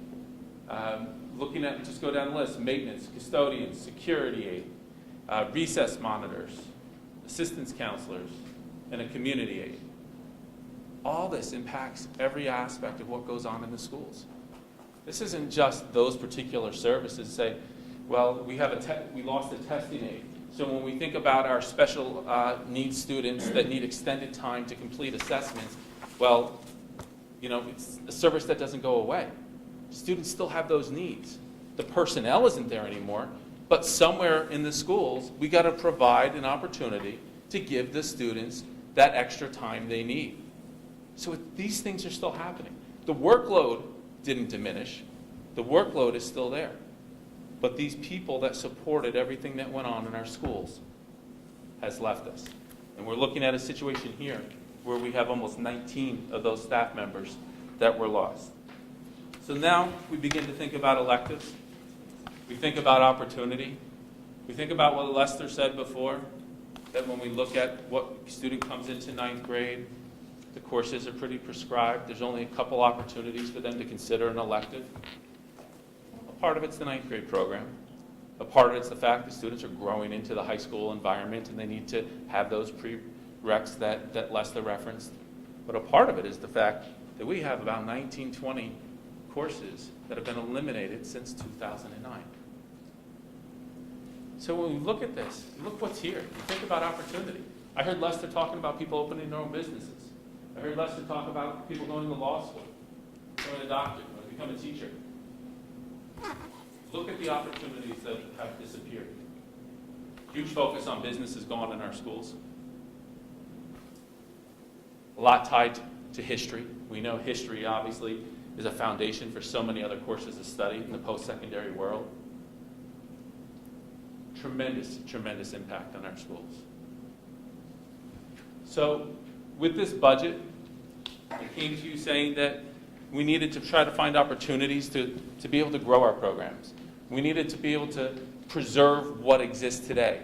We had to stop this pain that we've watched happen, and I believe the proposed budget does that. We're investing in our infrastructure. We're not eliminating personnel in classroom setting and a lot of the infrastructure in our schools. We need to continue to support the growth and development of our staff to ensure that we're able to provide top-flight programs, and we're doing that with this budget. We want to expand technology and the opportunities that our children have in that area, and we also are considering our fiscal responsibilities that we have, but at the same time trying to balance that with educational quality. So we presented a budget. That budget included what we refer to as level 1 reductions, things that a lot of folks have become familiar with. We've trimmed some things around the edges. We've stepped back and rethinking how we're delivering some services. We've gone out for proposals. We're bringing in some new contractors where we're saving money. We're skimping here and there. We're looking to the PTSA and other groups to help us along this way. We're not going to add additional athletic training services. We're going to forego buying some uniforms and try to stretch the life of them, and where necessary, we may have to go out and fundraise. But we're also looking to eliminate bus monitors. But in doing so, we've arrived at a budget that we think is fair, a budget that stops that pain that we've seen before, a budget that continues to invest in our programs and our students, and still provides a top quality experience for our students. We did this all within this slide that you've seen many times, and it's very deliberate that I keep bringing this up. The fact that we have controlled items that we can't control, things that are having negative impacts on our finances, pension contributions that are increasing beyond Board of Ed control. Getting a bill from Albany for over $1 million greater than what we've had to pay in the past. Looking at health insurance increases that are $250,000 greater than we've had in the past. Tax certs, obligations that exceed $3 million. That's going to cost us to finance that another $700,000 next year. The big question mark that exists around special education services. And we don't know if we could have a student that could move in tomorrow that's going to have needs that we haven't planned for. That could result in additional services having to be added in the school, or a tuition that we have to provide for. So we said we're working to preserve programs. We're sitting back and we're thinking about the success of our kids. We're thinking about the path we're going. We're thinking about what Lester and Scott talked about before. But at the same time, there was a growing theme in this room. The theme to, we're behind you. We understand the need. We understand the challenges behind this. No one wants to see taxes go up. But at the same time, the word that was used in this room was ambitious.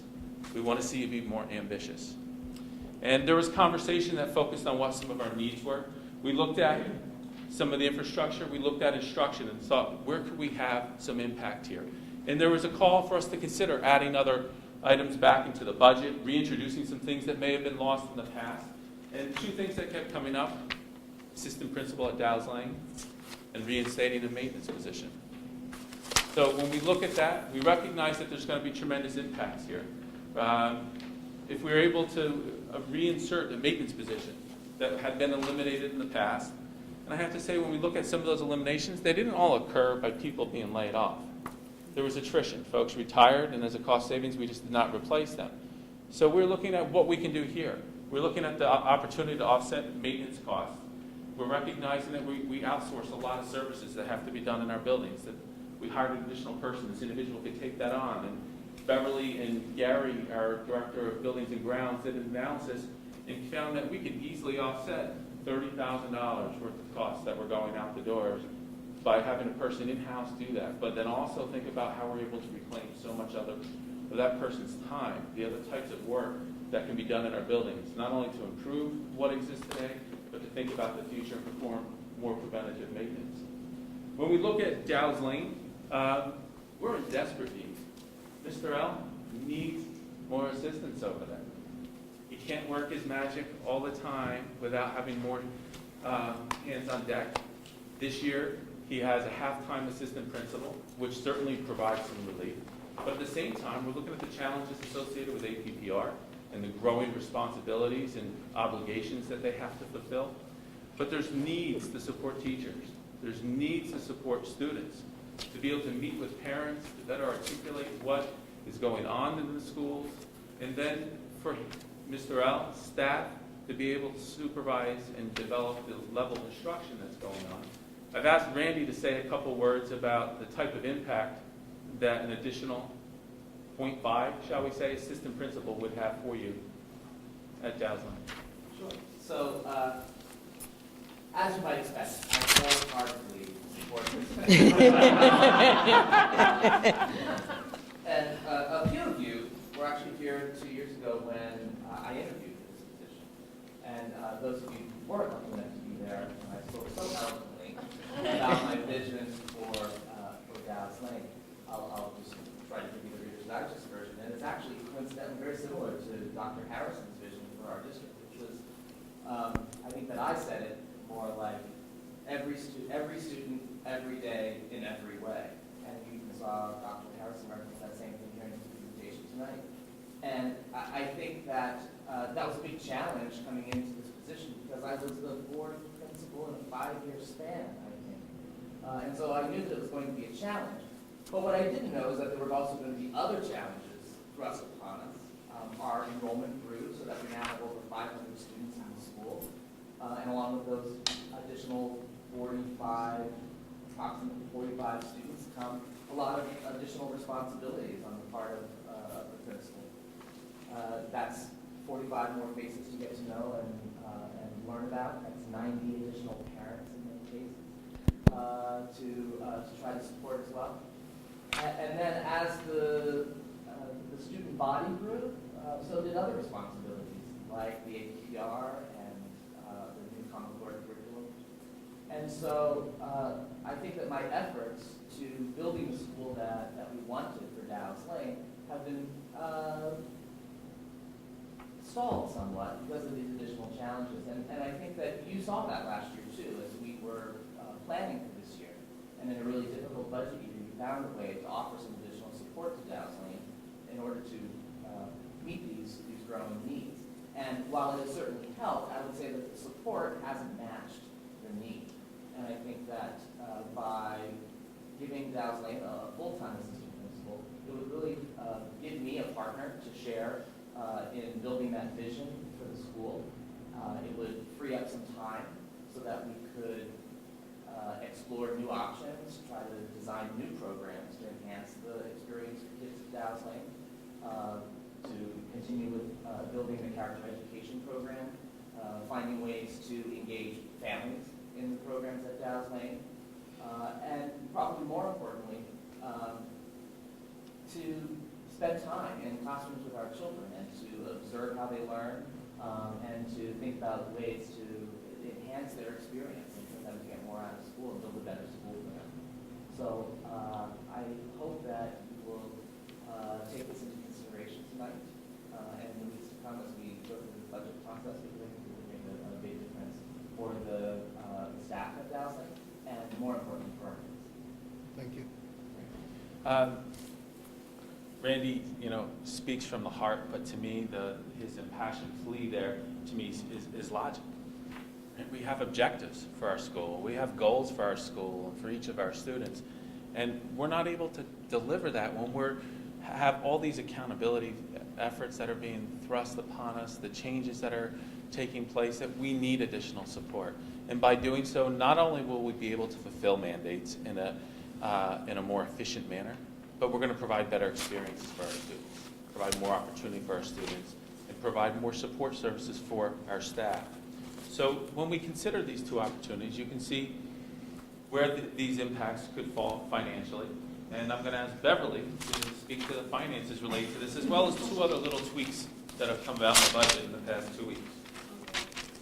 There's 4 items that we're adding to the budget. The first one is minor, it's adding $428. We purchase currently board docs through the independent vendor. We found out that if we purchase it through BOCES, it will be BOCES datable. We would not get it next year, but BOCES dates always the following year, so it's really a win-win situation for the district. The new maintenance position, it was out, then it's in, it's $52,410. But to counter that, we're very conservative, and we think we can save at least $30,000 in building repairs that this individual would be able to do that we are currently contracting out for. Our student accident insurance, we have to add another $5,000 to that line item. We were notified by our current carrier that the rate will be increasing due to our unfortunate experience rating. It's not that we've had more student accidents, it's that there have been more uninsured parents that are claiming injury reimbursement through our insurance versus their own health insurance plans. And then finally, the new assistant principal position would be a net amount of $108,000 in that code, due to some other adjustments in that code. Also, we believe that we can eliminate the teacher leaders at Dow's Lane if we have an assistant principal there. So the net effect to the budget for the new assistant principal position would be $88,000. Those are total adjustments are $115,838, which added to previous presentations now brings the budget up to a 5.36% increase. And we're still naturally over the tax cap by 1.2 million. You might want me to wait till the end. I just had a very specific question on one of the numbers. Do you want me to wait till the end? Just on the adding back of the half an AP, I'm just surprised it's 108, because I kind of just been assuming we would take half of the average AP salary, which I don't think is $216,000. So can you just explain why that number looks so high? I'm assuming it's the right number, but to increase to a 1.0 from a 0.5. It's a new 1.0, because then we would take the current half. Yeah, I would say we have a 1.0 assistant principal, essentially that's shared between the high school and. So you didn't Dow's take Lane. the whole half out of it, you only took a quarter essentially out of it, which is the No, 20. they're adding 1.0. We're adding 1.0. So No, you're adding 1.0, but you're offsetting, oh, no. offsetting Just the costs teacher because leaders. Beverly has other savings embedded within that line with salary breakages that exist. Oh, so you're not, We're looking at an estimated starting salary of approximately $120,000 for an assistant principal, which is consistent where we started new personnel this year. So Beverly identified some salary breakage within the budget, which accounted from that 120 figure to about 108, and then the savings associated with that, with the reduction of the teacher leader stipends, would bring it down to the $88,000 figure. And we put in teacher leaders to kind of offset the fact we didn't have an AP. Correct. so that's a full 1.0. So what happened to the 0.5, the money for the 0.5 that Randy currently has? It goes back to being a 1.0 at the other school. Right. So, okay, so I just assumed we would offset that by 0.5 here and then okay. So We just gave it to the high school and we added a full 1.0. Yes. So it's Yes. just a numbers We're game. looking Got at a it. situation that this Got it. doesn't just, we're maybe our conversation focused maybe too much on Dow's Lane. There's a need where the infrastructure that was built a year ago isn't working. So we're looking at a situation where we have Mr. McCormick, who's sharing AD roles, assistant principal roles. We have Ms. Marinello, who is then split between the two schools. And it's just not a practical model. It is not working efficiently. We have Deb that's going back and forth. One day at Dow's Lane, next day at the high school. We're talking about a break in continuity of services here. We're looking at the Mr. McCormick, whose load is absolutely overwhelmed. We're looking at other needs that are being put on the table.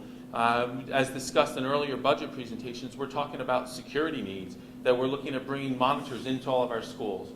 We have a security assessment that is ongoing right now that's going to introduce a lot of measures that we're going to have to put in place. We're going to need folks to be able to manage that. So when we think about Common Core, we think about APPR, we think about all the daily operational needs, here's more layers of things that are coming into the fold. So the responsibility is growing, and that we believe that there's great benefit in adding one full-time assistant principal to the roles of the ranks of the administration. With that said, Bev, do you want to make some sense out of the complexity of the overall revenue picture as it relates to these changes? Certainly. Okay, so that addition, there has been no change in the revenue side. So by making that addition to the budget, the tax levy that now would be needed would be the $48,399,419. So therefore, our new tax rate would be approximately $642.01 per thousand. So it would be an estimated tax increase of 4.59%. Could I just ask for a favor for the next time we have a budget meeting? Could you buy one of those red laser dots? And when you're talking a number, you put it on there so people can find it? No, Chris, don't touch that one. I'm looking for it. There's one on here somewhere. Look. There you go. This was included. This was included in last year's budget. We need to cut that for next year. So this slide was shown before, and I've just updated it, and it gives you examples of how much a tax increase would be depending upon your home. So if your house, I'll use the second one down as an example. If your home is assessed at Here, Jim. $500,000, Doesn't have for each. the equalization rate currently, and it could change, is 3.36. So then your taxable assessed value would be $16,800. Multiply that by the current tax rate, and your taxes this year would have been approximately $10,313. Based on the new proposal of the budget that was just presented, your taxes would go up $473 for the year.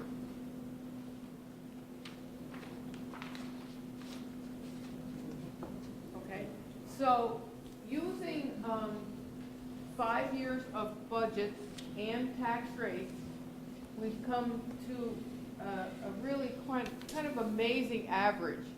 This district has a 5-year average budget increase of 1.31%, which I don't know exactly, but I would think that's got to be some kind of state record.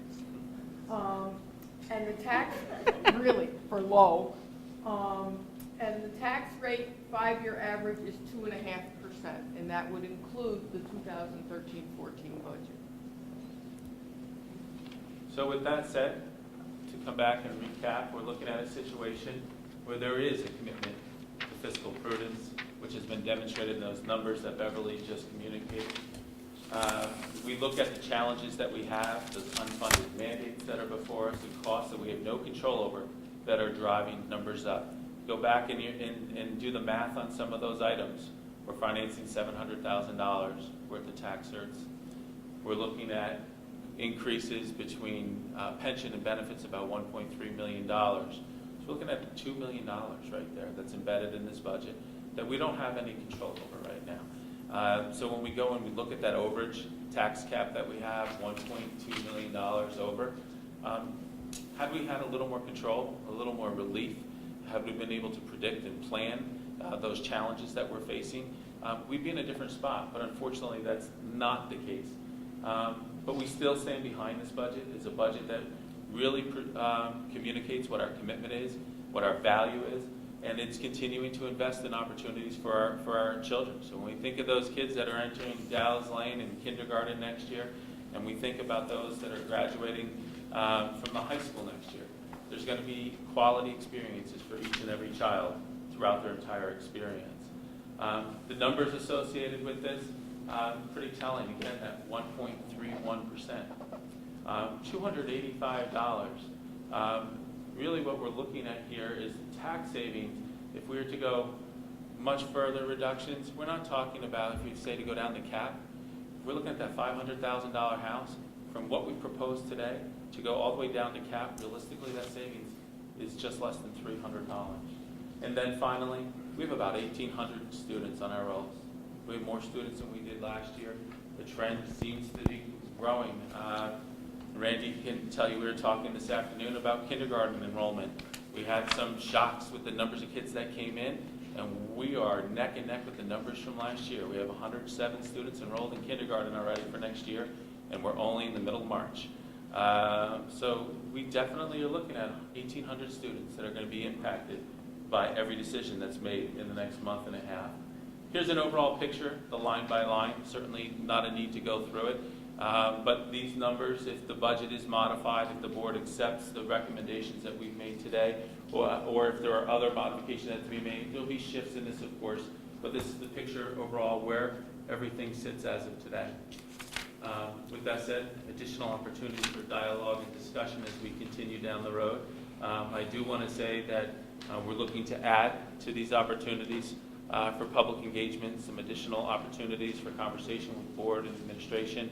Also know that we're reaching out to Terrytown to have more conversations with Terrytown, recognizing that maybe we haven't engaged the residents of Terrytown that are part of our community effectively enough thus far in the process.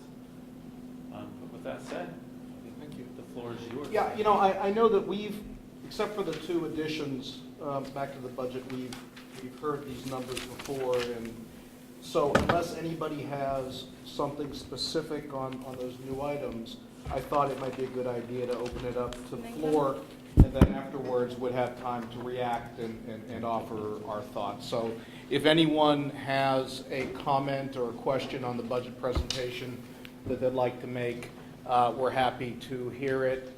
You know, again, we try to hold the comments to 3 minutes because it's tough to get into a conversation and really accomplish anything, but we're happy to hear everybody's thoughts.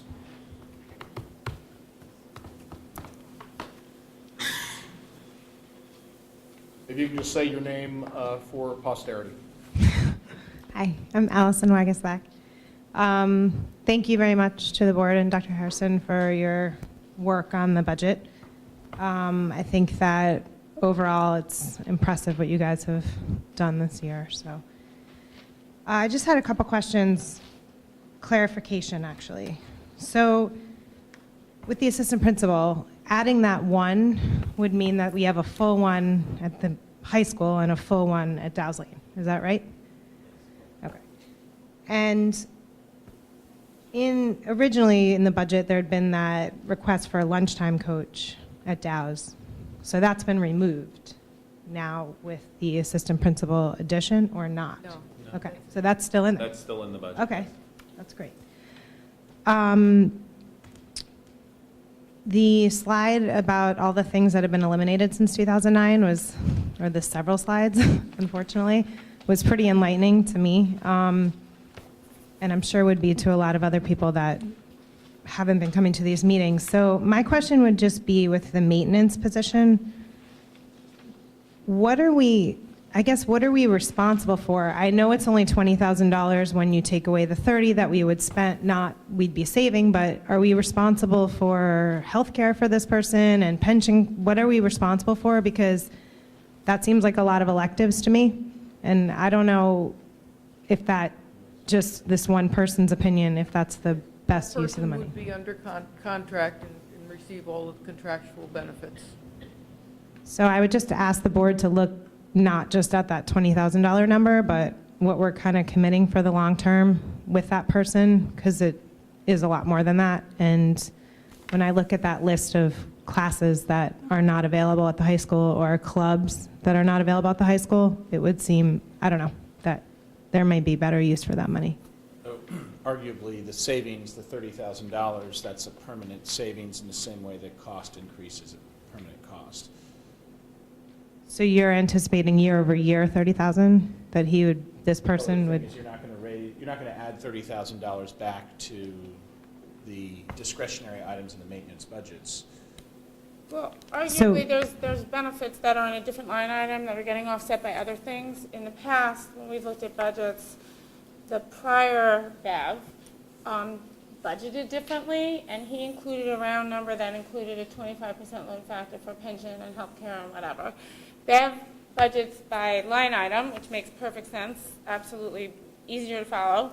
However, that 52,000 number really does not include that benefit load, which, to me, I think that we've got to look at that too, because when you hire an employee of the district, then you also sign on to adding to your pension load, and you sign on for other long-term costs. So you don't get 100% of the value of a maintenance person. Okay.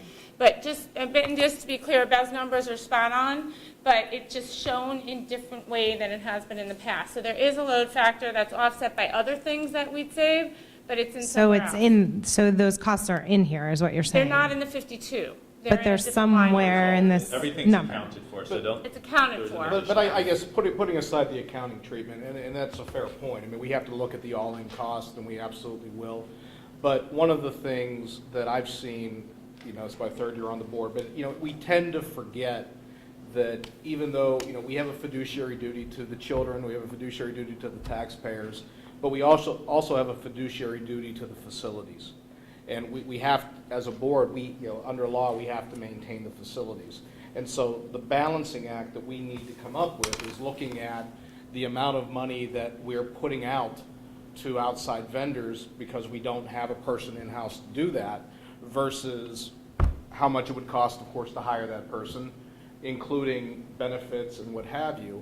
But then also how we could use that person to do other things for the district that we wouldn't have to to farm out to other contractors. So, I guess you're right. If we wouldn't have it, maybe that brings in a couple more electives. But I guess I'd rather turn the conversation to, does it make sense? I think they're two separate conversations. I think one is, does it make sense to add additional money for electives? And I know that board members have views on that. But separately, I think we have to look at the facilities separately and say, does it make sense to budget this money because we're getting more of a bang for the buck of having somebody that we need in-house versus going outside?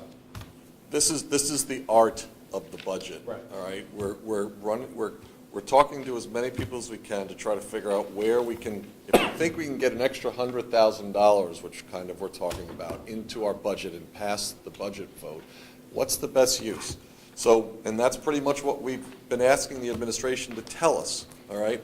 So, when you think about it, we haven't done not any maintenance on this place in a couple of years because we've been trying to keep taxes low because people's property values have collapsed and everyone has agita every night when they go to sleep.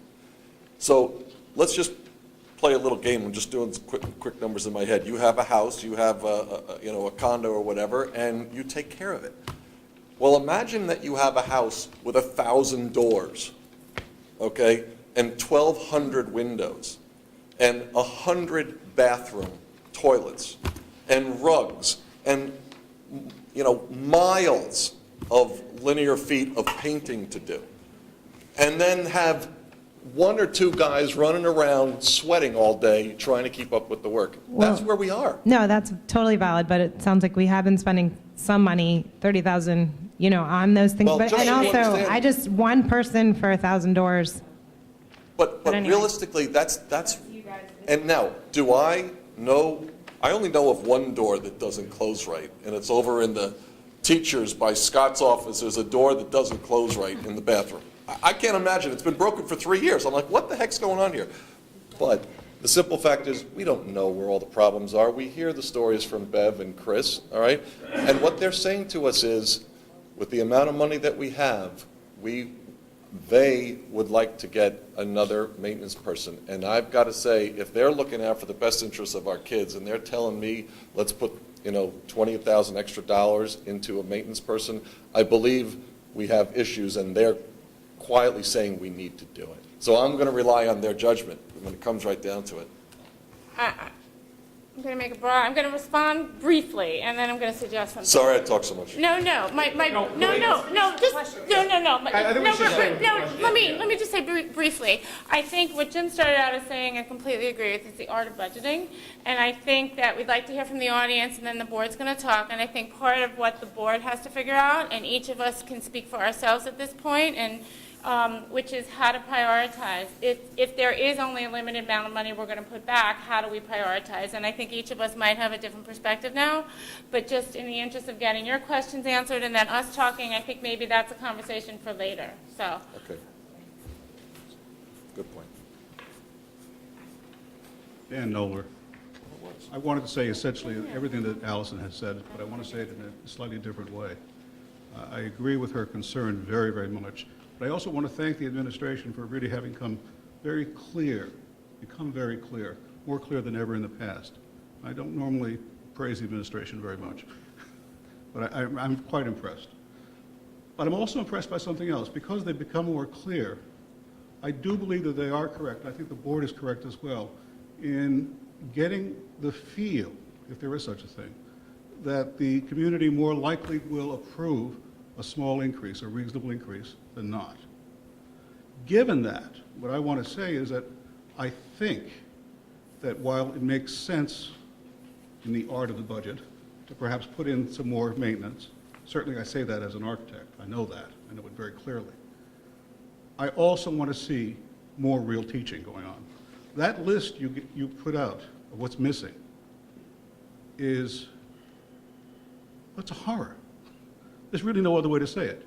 I was happy to see that you were fairly passionate about it yourself as you brought it up. It really is a terrible thing. And none of that is going to come back very quickly if we don't add some more yet. So now you have added maintenance. Good, that's fine. And you have made a determination as to how much tax you're willing to ask for. I only ask you to revisit that. Maybe a little more yet is really what's necessary. Maybe you really are going down the right path. Go a little bit further. Thank you. Any other comments?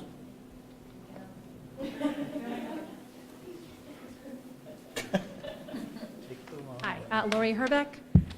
First, thank you. There was a wonderful presentation. It seems that finally education is the focus of the budget first in the front seat as opposed to in the back seat, instead of the fiscal approach being only first. So that cut out a lot of what I wrote up here. So I have a lot of concerns with the high school. This was all before I even saw your list. I knew of a lot of those, but maybe not all of them. Big issue I have at the high school is that we should be using every opportunity to educate these kids, and we're not. And I say that because some of the students, mostly seniors, I don't know how much it affects the younger grades, have 2, 3, and even 4 study halls in a day, plus lunch. That's because they met the requirements for graduation, they're not required to do it. Maybe they made the decision to take only the minimum, or maybe in many instances they wanted to take more classes, but the classes that they wanted to take conflicted with others that they had to take or wanted to take. And we see that based on that list. I mean, it's all snowballs. Some people may say it's the result of us being a small district, but I disagree that we should allow this. In my high school, I don't think there were study halls. You're required to go there and learn. That's why they're here. We have them for 4 years in the high school. Let's make them learn, even if they don't think they want to. So it should be a requirement that they be educated a minimum number of periods every day, unrelated to whether they met a requirement or not. Sure, right now it saves things in our budget. We would need a lot more teachers or periods or, to get this to occur. But now is the time, kind of following what Dan said, to put a little more back in the budget, put in some more so these kids can really be educated. Let's not keep losing them. Because we lose the opportunity for them to explore something that they might go on to do in college, business or law or what have you. And we have, as you had said, lost, as a result of the convenience of, somebody retires, we don't hire anybody new. It just has been snowballing year after year, and it's really a shame. Art teachers, business teachers, and so forth. And one of the things that we don't have, and I don't even think was even on that list, is computer science. even I, back in high school, I had a mandatory computer science class. You know, we're really missing the boat that we don't have that today at our high school, level 1 or beyond. For years now, I've been waiting for some real strategic planning to go on. It seems like we're kind of on the verge of that, and that's great, but let's go forward with that. I'd like to see what the goals are of the administration, more than what we have. So goal 1 maybe is to get back to where we were, but I'd like to see goal 2 to go beyond that and improve. Some of these things hopefully can get put in the budget. Maybe some can't, I get that. But we need to go beyond today. What benefits our students? Set a goal and figure out how to pay for it, sometimes outside the budget if necessary.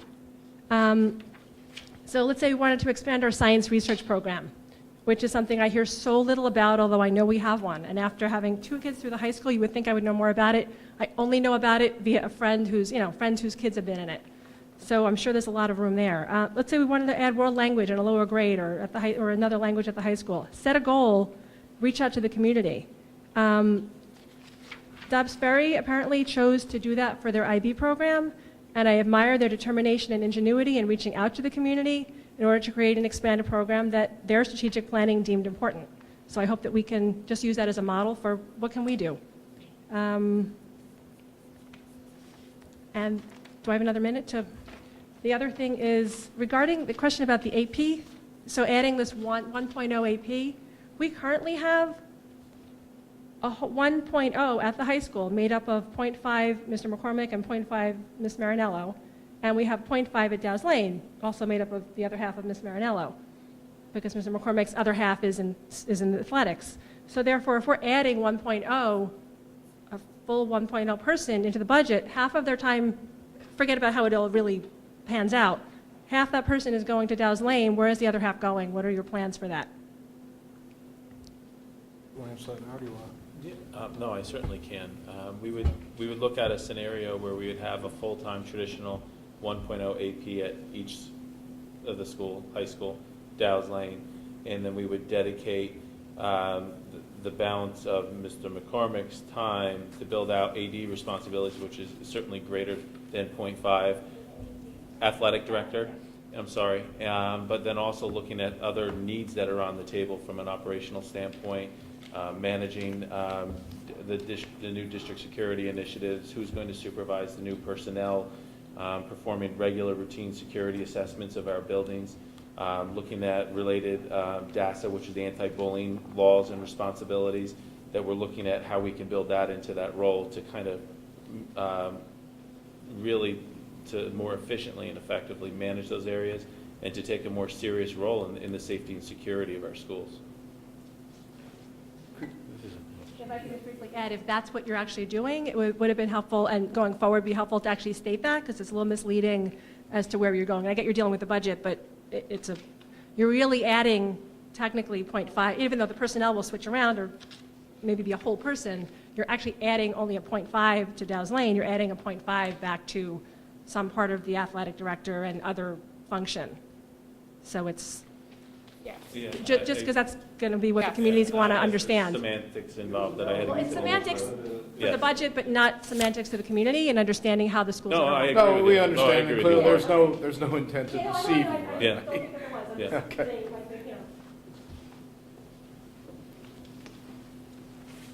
Hi, I'm Martha Leibowitz. I guess following in their footsteps, I'm actually going to ask you to be more ambitious with your budget.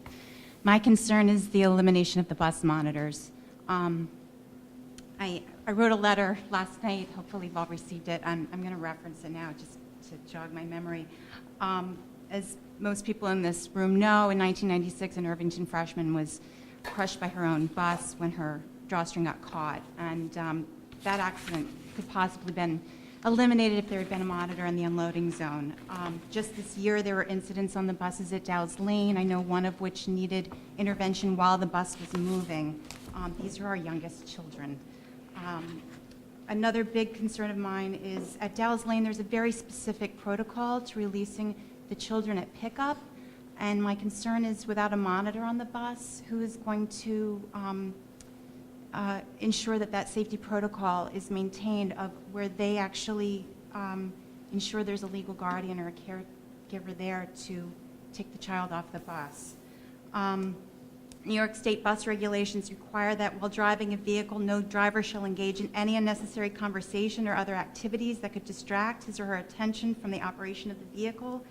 And also, passengers are not permitted to stand at any location so as to obstruct the driver's vision to the front and sides while a vehicle is in motion.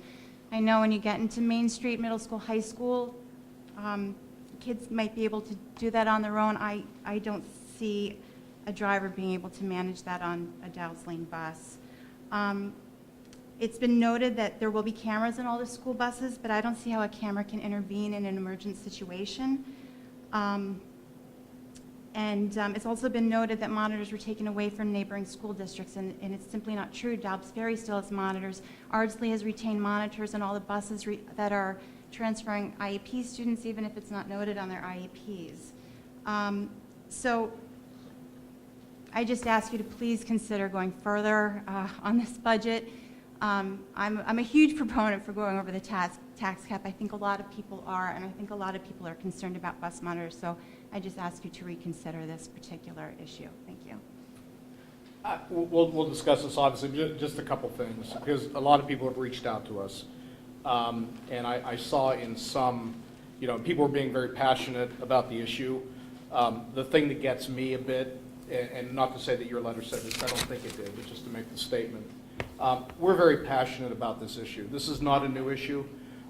This concept of getting rid of the bus monitors was something that was come up with by the Budget Task Force, I guess 2 years ago.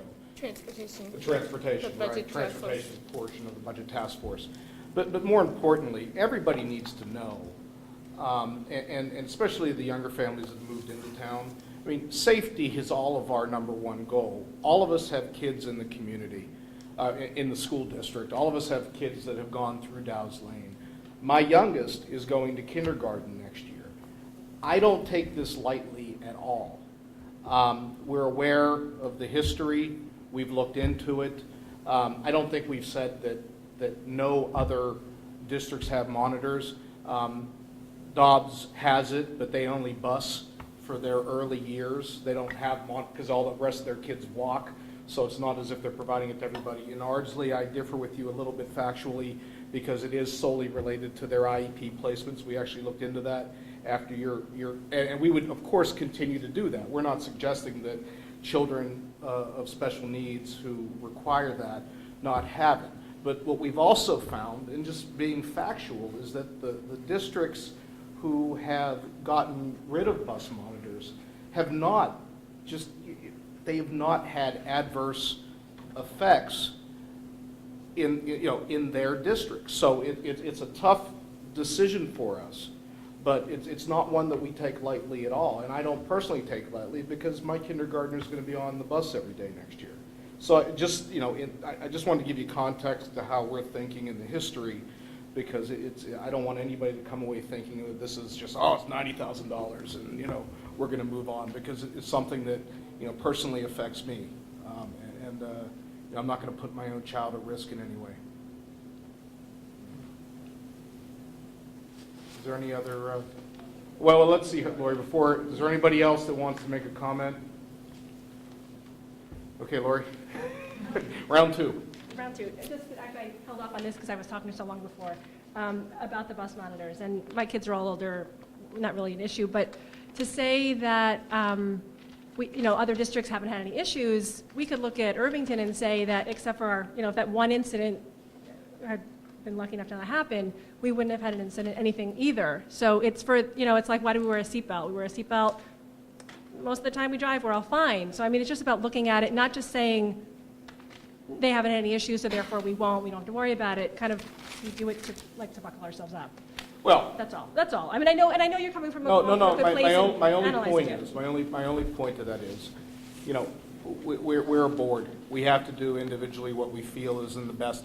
We can't operate based solely upon a fear of what might happen. We have to look at each of us what is likely to happen, and that's why we looked out to other districts who were in our situation, who decided to take away those monitors. And so, I mean, to me, that said something, because if another district took away monitors and all of a sudden their bullying levels increased or kids started to get hurt or things like that, we wouldn't even be talking about this. But factually, we had a tragedy in Irvington. There's no other way to talk about that. Do I believe that happened personally because there wasn't a bus monitor? No.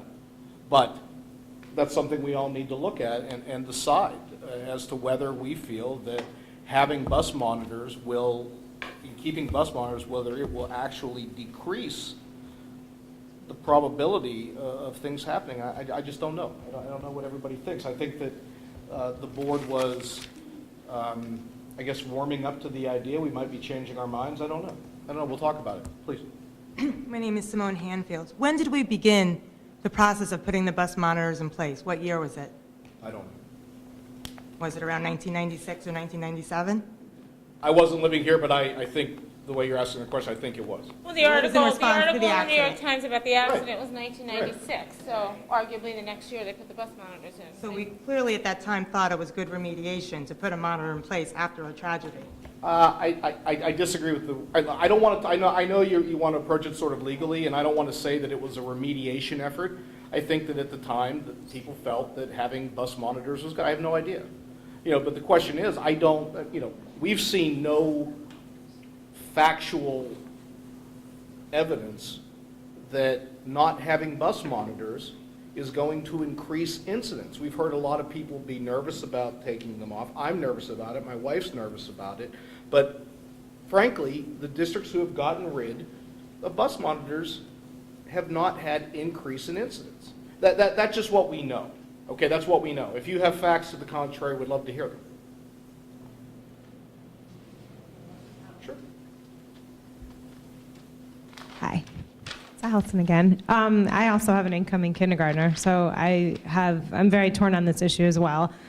Having a third grader who's been riding the bus for 4 years, I can say that the monitors, in my limited experience, I'm not riding the bus, I don't have an overwhelming feeling of confidence that they would be handling major emergency situations on a bus in a very capable way. So I guess that's why I'm torn by the issue. I like the fact that someone gets off the bus and escorts my child off the bus.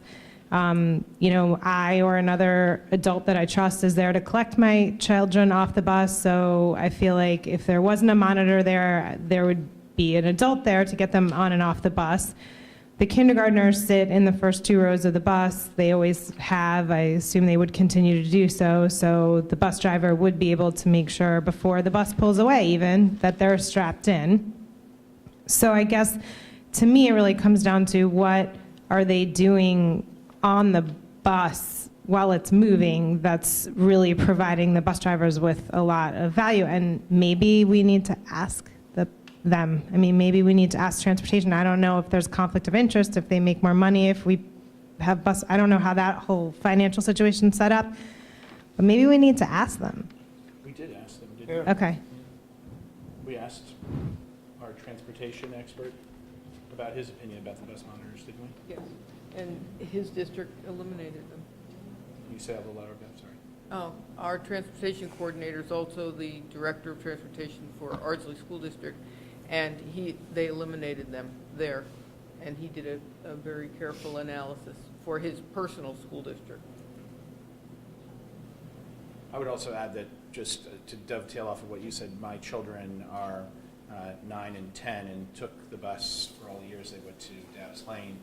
And I asked them recently, I said, what do you think of the bus monitors? Were they at all helpful? Did you feel safer? Did they prevent bullying? They know what bullying is now. And it was kind of the same reaction, that they did not feel that they were a tremendous value add. And I think the hardest thing is that you're trying to prevent an incident that is almost hard to predict. 1996, the girl's scarf got caught in the door, according to the New York Times article. That's a very hard thing to imagine happening. Based on the information that we have in front of us, it seems like that the quality of what we're purchasing, you know, in terms of the bus monitors, may not be sufficient to make a huge difference in the experience of the kids on the bus. And, you know, I would encourage other people to ask their own kids about the role the bus monitors have played in their experience, because it just did not sound like it was, granted it's two people, but it did not sound like it was a meaningful experience at all. We did try, it's interesting, a few years back, we had a similar discussion, and the board at that point decided that, at that point, we were going to leave the bus monitors in. However, we really wanted to make a concerted effort to increase the level of quality, and we tried very hard, and there were directives given, and there were job descriptions looked at, and I've got to honestly say, I don't think anything changed at the end of all that. Let me throw something out to that point, and let's talk about what we're dealing with. I mean, I've been very frank over the years, and you know, I'll still be frank. We're dealing with people that get paid, I'm sure, minimum wage. We've had language issues where these people don't even speak English to actually be able to deal with our kids. What, you know, you have to ask, what are you purchasing? So I guess my question would be, if we feel that monitors are necessary, and I think that if they are, it's going to be at K through 3, maybe reaching out to Main Street, but probably not. Kids are pretty, you know. So we're really worried about the littlest kids. I don't know, what is the, maybe in your experience or or the Budget Task Force, what is the law about parent volunteers on the buses? Is there...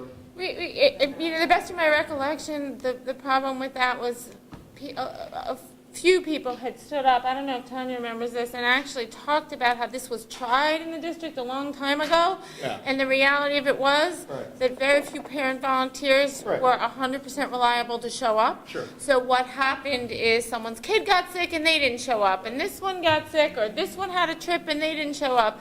And ultimately, at the end of the day, and this is way before me, but I just remember people talking about this at that time. Ultimately, at the end of the day, the decision came down to either we hire them or we don't have them. But parent volunteers just didn't seem to work because everyone's first, you know, goal is their own children. And we all know that that's unpredictable. Of course, I throw it out there only because I think that... No, but they tried it. I think the competing, I mean, there's the reality of the safety issue, and we've done everything I think we can to look at other districts and try to gather as much data. But a lot of the comments were really the perception of whether we're providing safety. I think we need to figure out a way, and I think we would all agree, that we need to address the perception to make sure that folks are on board for this. I'm listening to all this, and it's heartbreaking to even talk about this 1996 tragedy. It's beyond. But when you think about what we're dealing with, we have a safety concern, and it dovetails with a behavior issue on the bus. All right. Well, now that I know that every bus has a camera, I know that if there is a behavior issue, we can have adults get involved and fix it. Now that I know we're having a full-time assistant principal in Dow's Lane, maybe the first couple of weeks of next year, this assistant principal is going to spend a little more time talking to the kids about their behavior on the bus. Maybe we talk about with the bus coordinator and say, please go down the laundry list of stops we have, and if you feel a stop is not safe, move the stop. All right? I believe they've done that. But let's revisit it. I mean, there's nothing wrong with revisiting things. I think it's more the on-bus. Well, I accept that. So all I'm saying is, I'm still willing to say we should try not having bus monitors, and go back to Randy and say, let's talk about a protocol on how the kids are going to learn this, and this is the new AP thing, and let's go back to Joe Urbanowitz and say, please tell us exactly how these videos work, because if they're all not working, you have a problem this summer. They're on the buses now. I understand, but they're on the buses. Do they work? Yeah, I think and I think the Dow's Lane issues that were mentioned, and I don't want to talk too much about it because it's dealing with, I think, 2 instances with one individual child, but, The administration and Randy were very proactive in dealing with the behavior of one kid. And I only say this only because, and just from knowing all the people on the board and how our kids I've seen go through, my oldest is he's going into 6th grade, so I got 5 years of experience with buses. Jim, you have more. Robin, you have more. There's not rampant problems on our buses. I mean, I could say that as a matter of fact. There's not rampant problems, but we do need to address the safety concern that people have. I'm going to sound like a broken record. I'm going to get back to what I said when Jim was speaking before, because to me, I feel like this fits into the overall picture for me, and it's all a question of priorities. And certainly I personally feel like the bus monitors are more important than the maintenance person. I know that's not an equal give and take, but again, it's hard for me to pipe in on the bus monitors until at the end when we have our conversation. I'll put that in the context of what I feel like for the overall budget. Any other questions then from the audience so we can get Dale, please. Changing the subject, and Dale Russell speaking as Dale Russell, not as a PTSA rep here. I appreciate, Dr. Harrison, the list of eliminations, because I've been at a number of meetings since 2009, and to see them listed in 6 slides is sad. That's the word I come up with. I understand the consolidation of principals. I think that's a great idea to clean that up, so to speak. Maintenance, personally speaking, as a landscape architect, I walk by a lot of bare earth, and it makes me not sad, it frustrates me. So I kind of get that. But I could live without that. I would like to see, looking at the 6 slides of eliminations, I would like to see things added back in as soon as possible. May not be this year. It would be great if it was this year, and I'd like to see them across the board, across all 4 buildings as they stand right now. But I understand the needs of Dow's Lane, and I like the consolidation that's happening there. But when you look at those 6 slides, they're across all 4 buildings, and all 4 buildings need to be tended as quickly as possible. Thank you. Can I respond to that quickly? It's all I'd really related. like to put it, after our discussion. Yeah, it does go, but I think, to Dale's point about quickly, I think I think what you're hearing from the board and what you're hearing from Chris is also a little bit of a stab at long-term planning, which I've talked about before, and I think there's something to be said for adding things back in a year that we're planning to go over the budget, because, to go over, we might as well do it right and then come up with a base that's easier to live with if we don't want to go over every year. So I am just kind of reinforcing your point. To add to those points, I think the board should actually iterate a policy of adding, a goal of adding, clearly, of increasing the quality of our experience and increasing the breadth of what we offer. I think you should add that as policy. That might hold you to it a bit better. Thank you. Are there any other comments from the audience? Okay, our turn. How do we want to do this? Maria, do you want to start, or? No. Jim, you want to go before Robin? Or? But on what? Robin's jumping in a bit here, so I want to. Don't put me first. I can talk. You want to go? Ladies first. No? Okay. My opinions haven't changed from the last time. If Chris and his leadership team believe they are asking us to go for another 150,000 or 120,000, I'm willing to vote for presenting that to the community for them to decide. Okay? I still go back to the fact that what we're asking for is on a multi-million-dollar home, a net after-tax $1 a day increase in the homeowner's taxes paid. That's what it works out to be. Our problems started in 2009. What a surprise, in 2008, the financial world ended, okay? In 2009 and 10, everyone's houses dropped 20, 30, 40%. People lost their jobs, everyone's 401k turned into 201ks, all right? And the wealth effect, which is the comfort level you have as your assets collapse, the wealth effect collapsed and no one wanted to spend any money. And everyone was screaming, don't raise my taxes, I don't have a job, I'm gonna lose my job, blah, blah, blah, blah, blah, all right? Fast forward to today. Stock market's starting to go up. Everyone's pension accounts are starting to go up, okay? Everyone's income is probably going up a little bit. So I believe, with that being said, we are going to get to the 60% number because the wealth effect is kicked in where people are going to say, okay, I'm going to spend a little more money. I'm as surprised as Dale with regards to what we've given up. I think if you see the economy continue to chug along, next year we're going to present a budget over the 2% cap because everyone's going to be comfortable with spending a little more money, okay?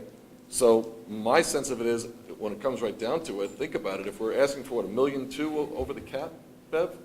It works out to be $1 a day, maybe $2 a day. So next year, when your accounts are up and you have a raise and your kids just got a job and they're off the payroll, all right, you're going to be comfortable with $2 a day. So I think we're getting there. Let's see what happens, in the economy. And I think I'm very comfortable presenting the budget as it is. And I think it's very responsible. Love to say let's add some more, but now you start worrying about the people who are the never raise taxes ever again, getting on and beating the drum. And now we have a vote to win.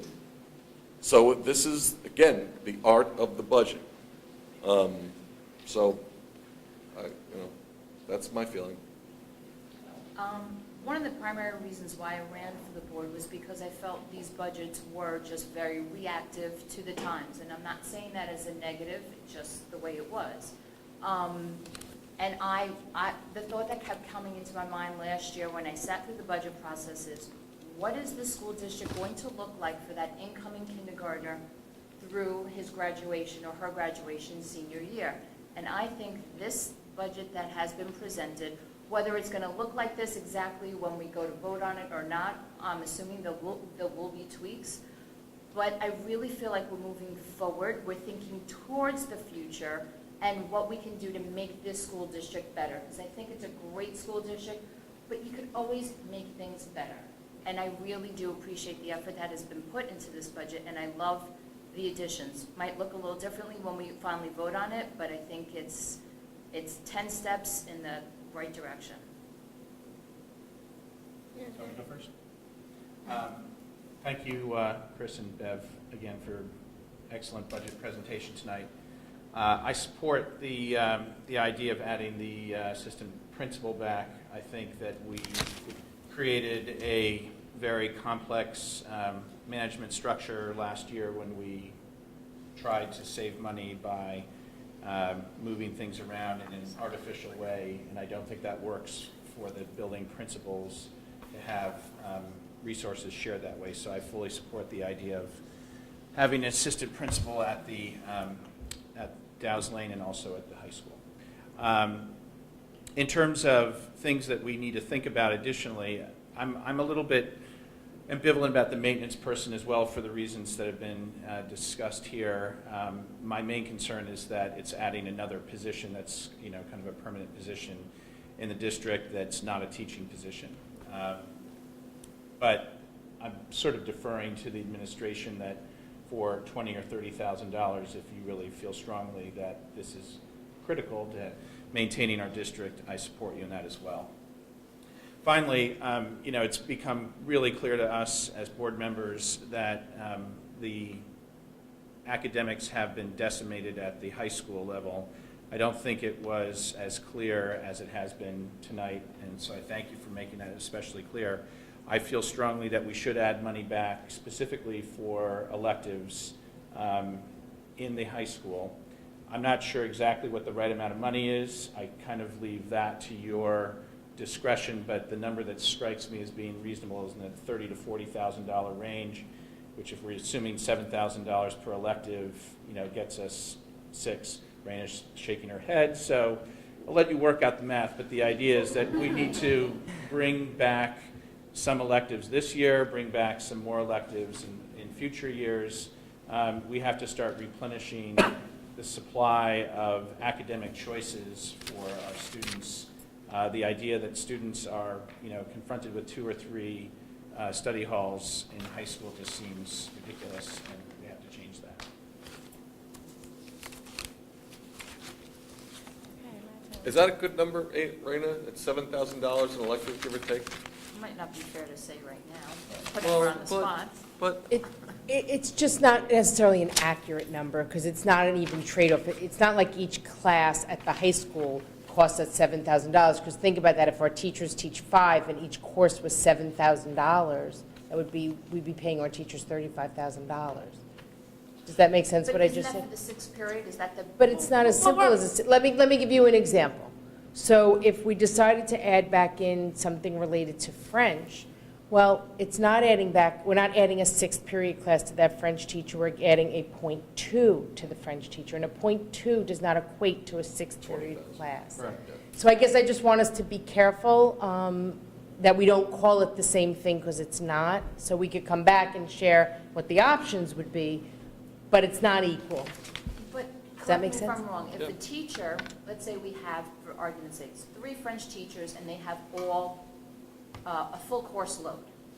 If we want to add another French class, for example, full everyday, French offering, that is considered a 6th period, right?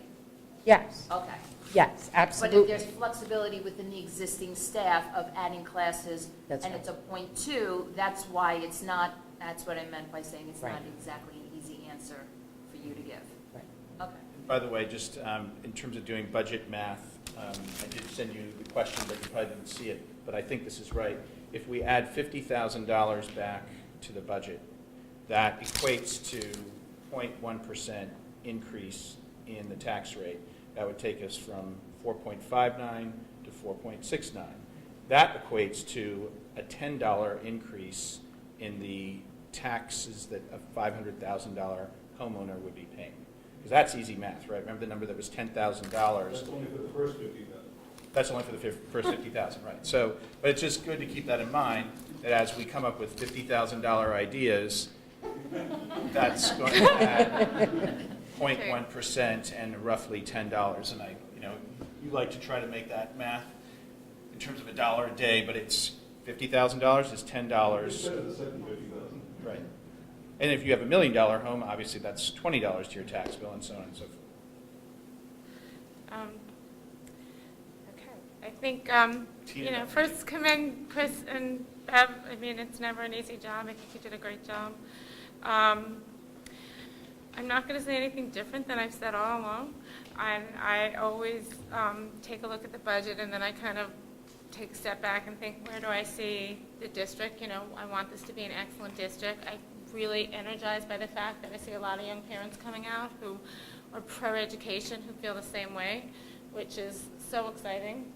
Having seen a whole cycle, I feel like we're kind of in a great place as a district. And I think now is the right time to, as Dale said, if not now, over time, start putting things back. I happen to think now is a good time this year, in the context of what I said before of long-term planning. And then it gets to what we've been talking about, which is, and this is my personal priority, so kind of the mantra, where do I see our greatest needs? And in terms of if we're going to add stuff back, how do I see the budget as helping to bring us to a better place? I think certainly the high school comes to mind right away. And I think adding back the electives is great. And I think for the bang for the buck, what you would get, it's going to be something that just seems almost hard to say no to at this point. I think I'll come back to the high school in a second. I think the AP in Dow's Lane, I think, a little history there. Dow's Lane had a lot of things happen, and nobody took a step back the year all these things were cut and realized what the cumulative effect would be, and I think they've been climbing out ever since then. So I wholeheartedly support that add back of the AP. And somewhere down the road, I think you maybe have to add a little bit back to the administrative staff there. I know not only you had on your thing that we reduced the administrative staff, but we also took the existing ones and put them all on a 10-month schedule instead of a 12-month schedule, which really impacts the school that plans over summer. So, you know, I don't view this as the year to do that, but I would put that on the list of things to look at going forward. Oh, it was. So, you know, adding back the AP, I wholeheartedly support as well. And, but then there's something else that we haven't really talked about tonight, which I've mentioned in the past before. And I think it's really important to keep in mind. It's more in how to build a district moving forward. I don't want people to get too hung up about specifics this year. I think ultimately our goal is to find the right people for the right roles. But by creating the right roles, you're going to attract the right people. And to that end, I also would like to see us considering adding back a full-time guidance position. And I think certainly it seems to be an area where our kids can use more help. It seems to be an area where we need more attention, and you know, our kids need the guidance. And in this day and age where college is so competitive and it also reflects so strongly on the quality of a district, it seems crazy that always, year after year, we keep coming back to this as being one of the areas that we're weakest in. So I would completely advocate for those. Would be my top three. And then I got to what I said about, you know, and then if I had to drill down, I personally would like to see what it would look like with and without the monitors next. I think it's such an important issue, and I really hope that we can work together with the young parents and maybe figure out a way over time to address the monitor situation. But if I had to add a fourth back, then the monitors would be next on my list, and the maintenance person. You know, for the reasons we discussed, as well as the fact that I also look at a maintenance person, and every year the pension goes up and the salary goes up, and you know, I'm concerned that, again, getting the bang for the buck, we could still spend that money and not have a person on staff, that $30,000, and that ultimately, in the short term, that might be a better way to go if we could put the money back to the kids in the classroom and the kids themselves. So that's where I personally come out. I think a clarifying statement, I think, to help maybe the guidance situation as you presented it. You said to add back a full-time guidance position, but just maybe point of clarity, not adding a 1.0 full-time equivalent, but taking, considering we have one position at the high school that is paid for 50% by district, 50% by BOCES. Not that we would neglect BOCES, but we would keep BOCES arrangement on the table.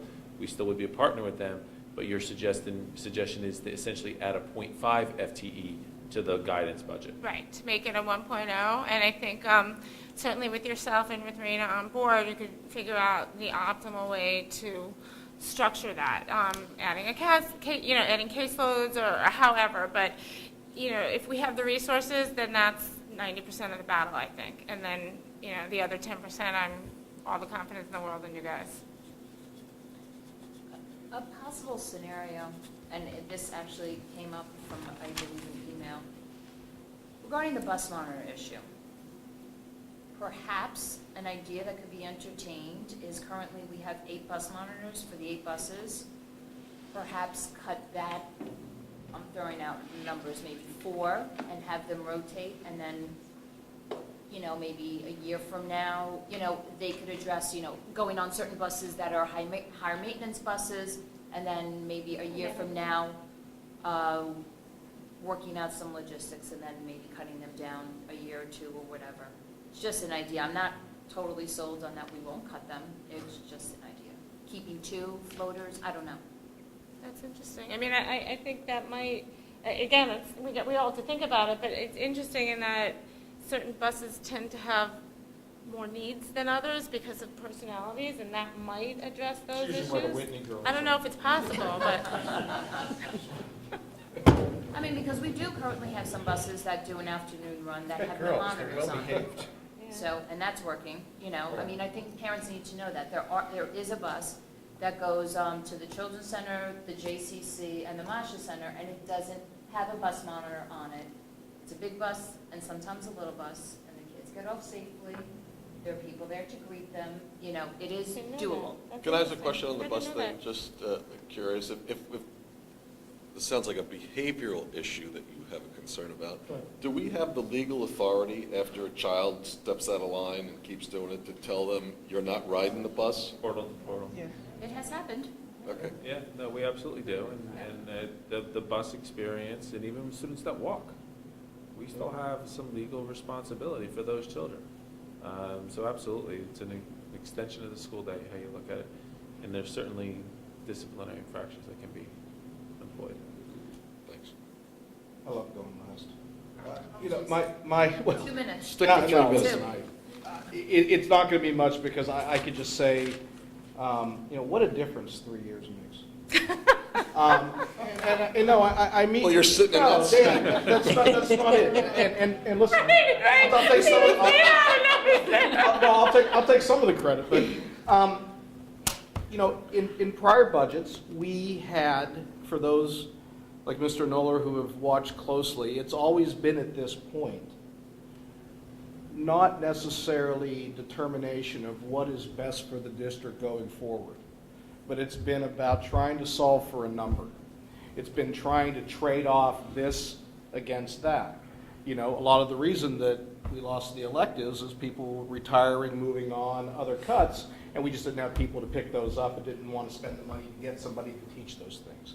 But now, as part of this budget process, and I do want to commend Dr. Harrison and Bev and Raina for what they do. So we've challenged them this year to say, we need to go over the cap. We're going over the cap. So what do we need in the budget to start with the vision that we hired you, Dr. Harrison, for? And it's good to see on the board that we're not talking about this versus that. I'm completely for the AP in Dow's Lane. I think it's necessary, especially with our increasing enrollment that I'll do another, I've predicted for a couple years now, and I think we're going to see a bubble over the next at least 2 years because of the housing sales that are happening and the folks that are moving in. They all have young kids. Most of them are looking for us, you know, for the kindergarten. They're moving here sort of like I did, and you know, well, you've always been here. So it's good to see that, and I guess I would just ask, and I said this as much to myself, but then also challenging my fellow board members, and you know, the monitor issue is a great, you know, because I think with the things that Mrs. Kerner said that she supports, and Mr. Whitney and others, I completely agree. But the bus monitors is a perfect example. You know, is this something that we feel Irvington should have? Is this part of how we want to see our district? And frankly, for $90,000, which is, Phil, quick on the math. It's point 0.18. So what is that, $35 a year? You know, is this something we want to do? On that issue, I'm still leaning toward not having them, frankly. But I'm glad that we're having conversations about what's best for the district, what's best for us moving forward. And I think in light of that, we're going to have support from the community on this budget. So may I? All you. So a reminder of where we are timeline-wise and what the charge is that, you know, I think when we've gone through this process, you've given us direction. We had responsibility to educate you, to bring our vision and our proposal forward to you and the community. Now I think we're going to kind of bring the charge back to you on April 9th. We're going to take the consideration, the feedback from the public, the list of items that you've identified. And not that we want to get into a trading situation, but that's the type of conversation we need to have on April 9th.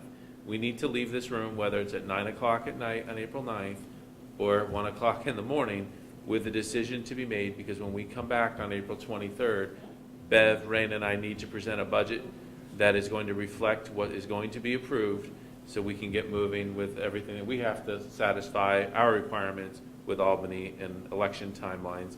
We have to think about how we have to do our diligence in marketing this budget. And I have to be quite honest, I'm concerned about developing high-quality budget materials that we can be able to disseminate to our community that will intelligently articulate the budget that is going forward.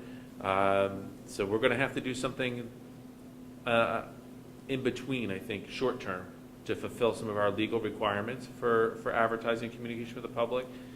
It may be a postcard as opposed to a broad-scale newsletter, and then follow that up with that traditional, well-developed newsletter.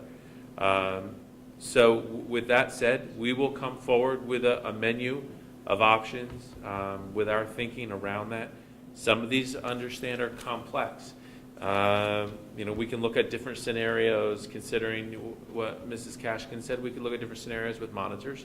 We're going to have to look at different scenarios with respect to electives and how we play them out, and how the methodology by which we're going to define which areas we're going to start to grow. So there's going to be a lot of thought over that. Looking at guidance. I don't think anyone will argue that we want to provide more services to complement everything that Lester and Scott presented tonight. But how do we deliver that to best service kids' needs and what that looks like? So there's a lot of thinking that has to go into this, but we're going to come in with an overview of what the presentation looks like today, the impacts of adding these different factors, and we need to leave on the 9th with a plan for the 23rd. We could do that. But I think that's important that the community, and if anyone's watching this on video, understand that that means that in terms of getting comments and concerns to the board, if Chris wants the board to almost kind of, not that we're officially signing off, but kind of almost give a green light on April 9th, then it's going to be a little late if we hear from people after the 9th with something that we haven't already entertained. So I just hope everyone spreads the word that, now's the time and that window's rapidly shrinking to please, make your voices heard. Is it possible that we could get and I don't know if this is possible, is it possible to get a laundry list of electives that could be offered and what they would cost? That some might be $7,000 and some might cost $27,000. I mean, Yeah. yep. Because that could be very helpful. Yeah. Yeah.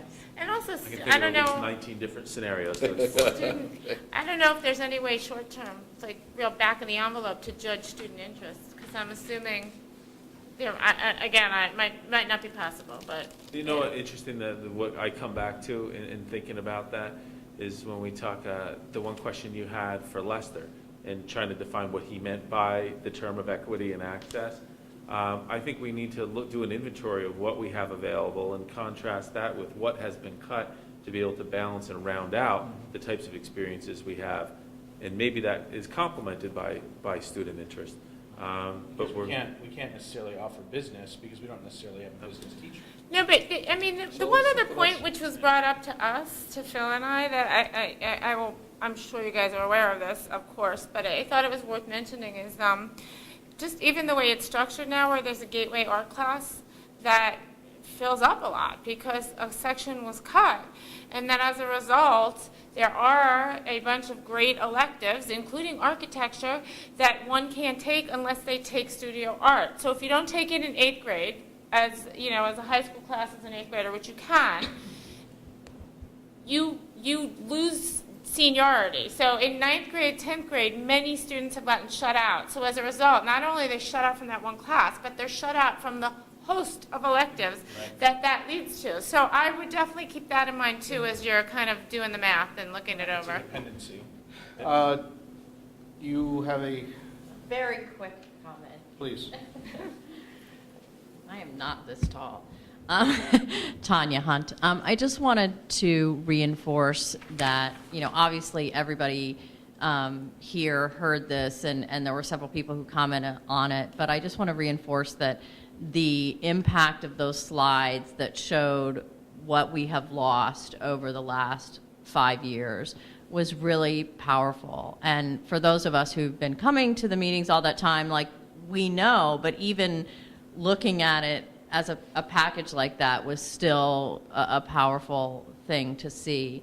And I think what you did, Chris, was important, that at the summation of each slide, okay, that was 17 staff members and 19 electives, and I think that information, when you're posting what happened tonight at tonight's board meeting, and that goes out in the weekly email and whatever other materials are developed, I think those very quick but powerful facts should be highlighted, I guess, is really what I'm saying, because I think it's really important for people to know that.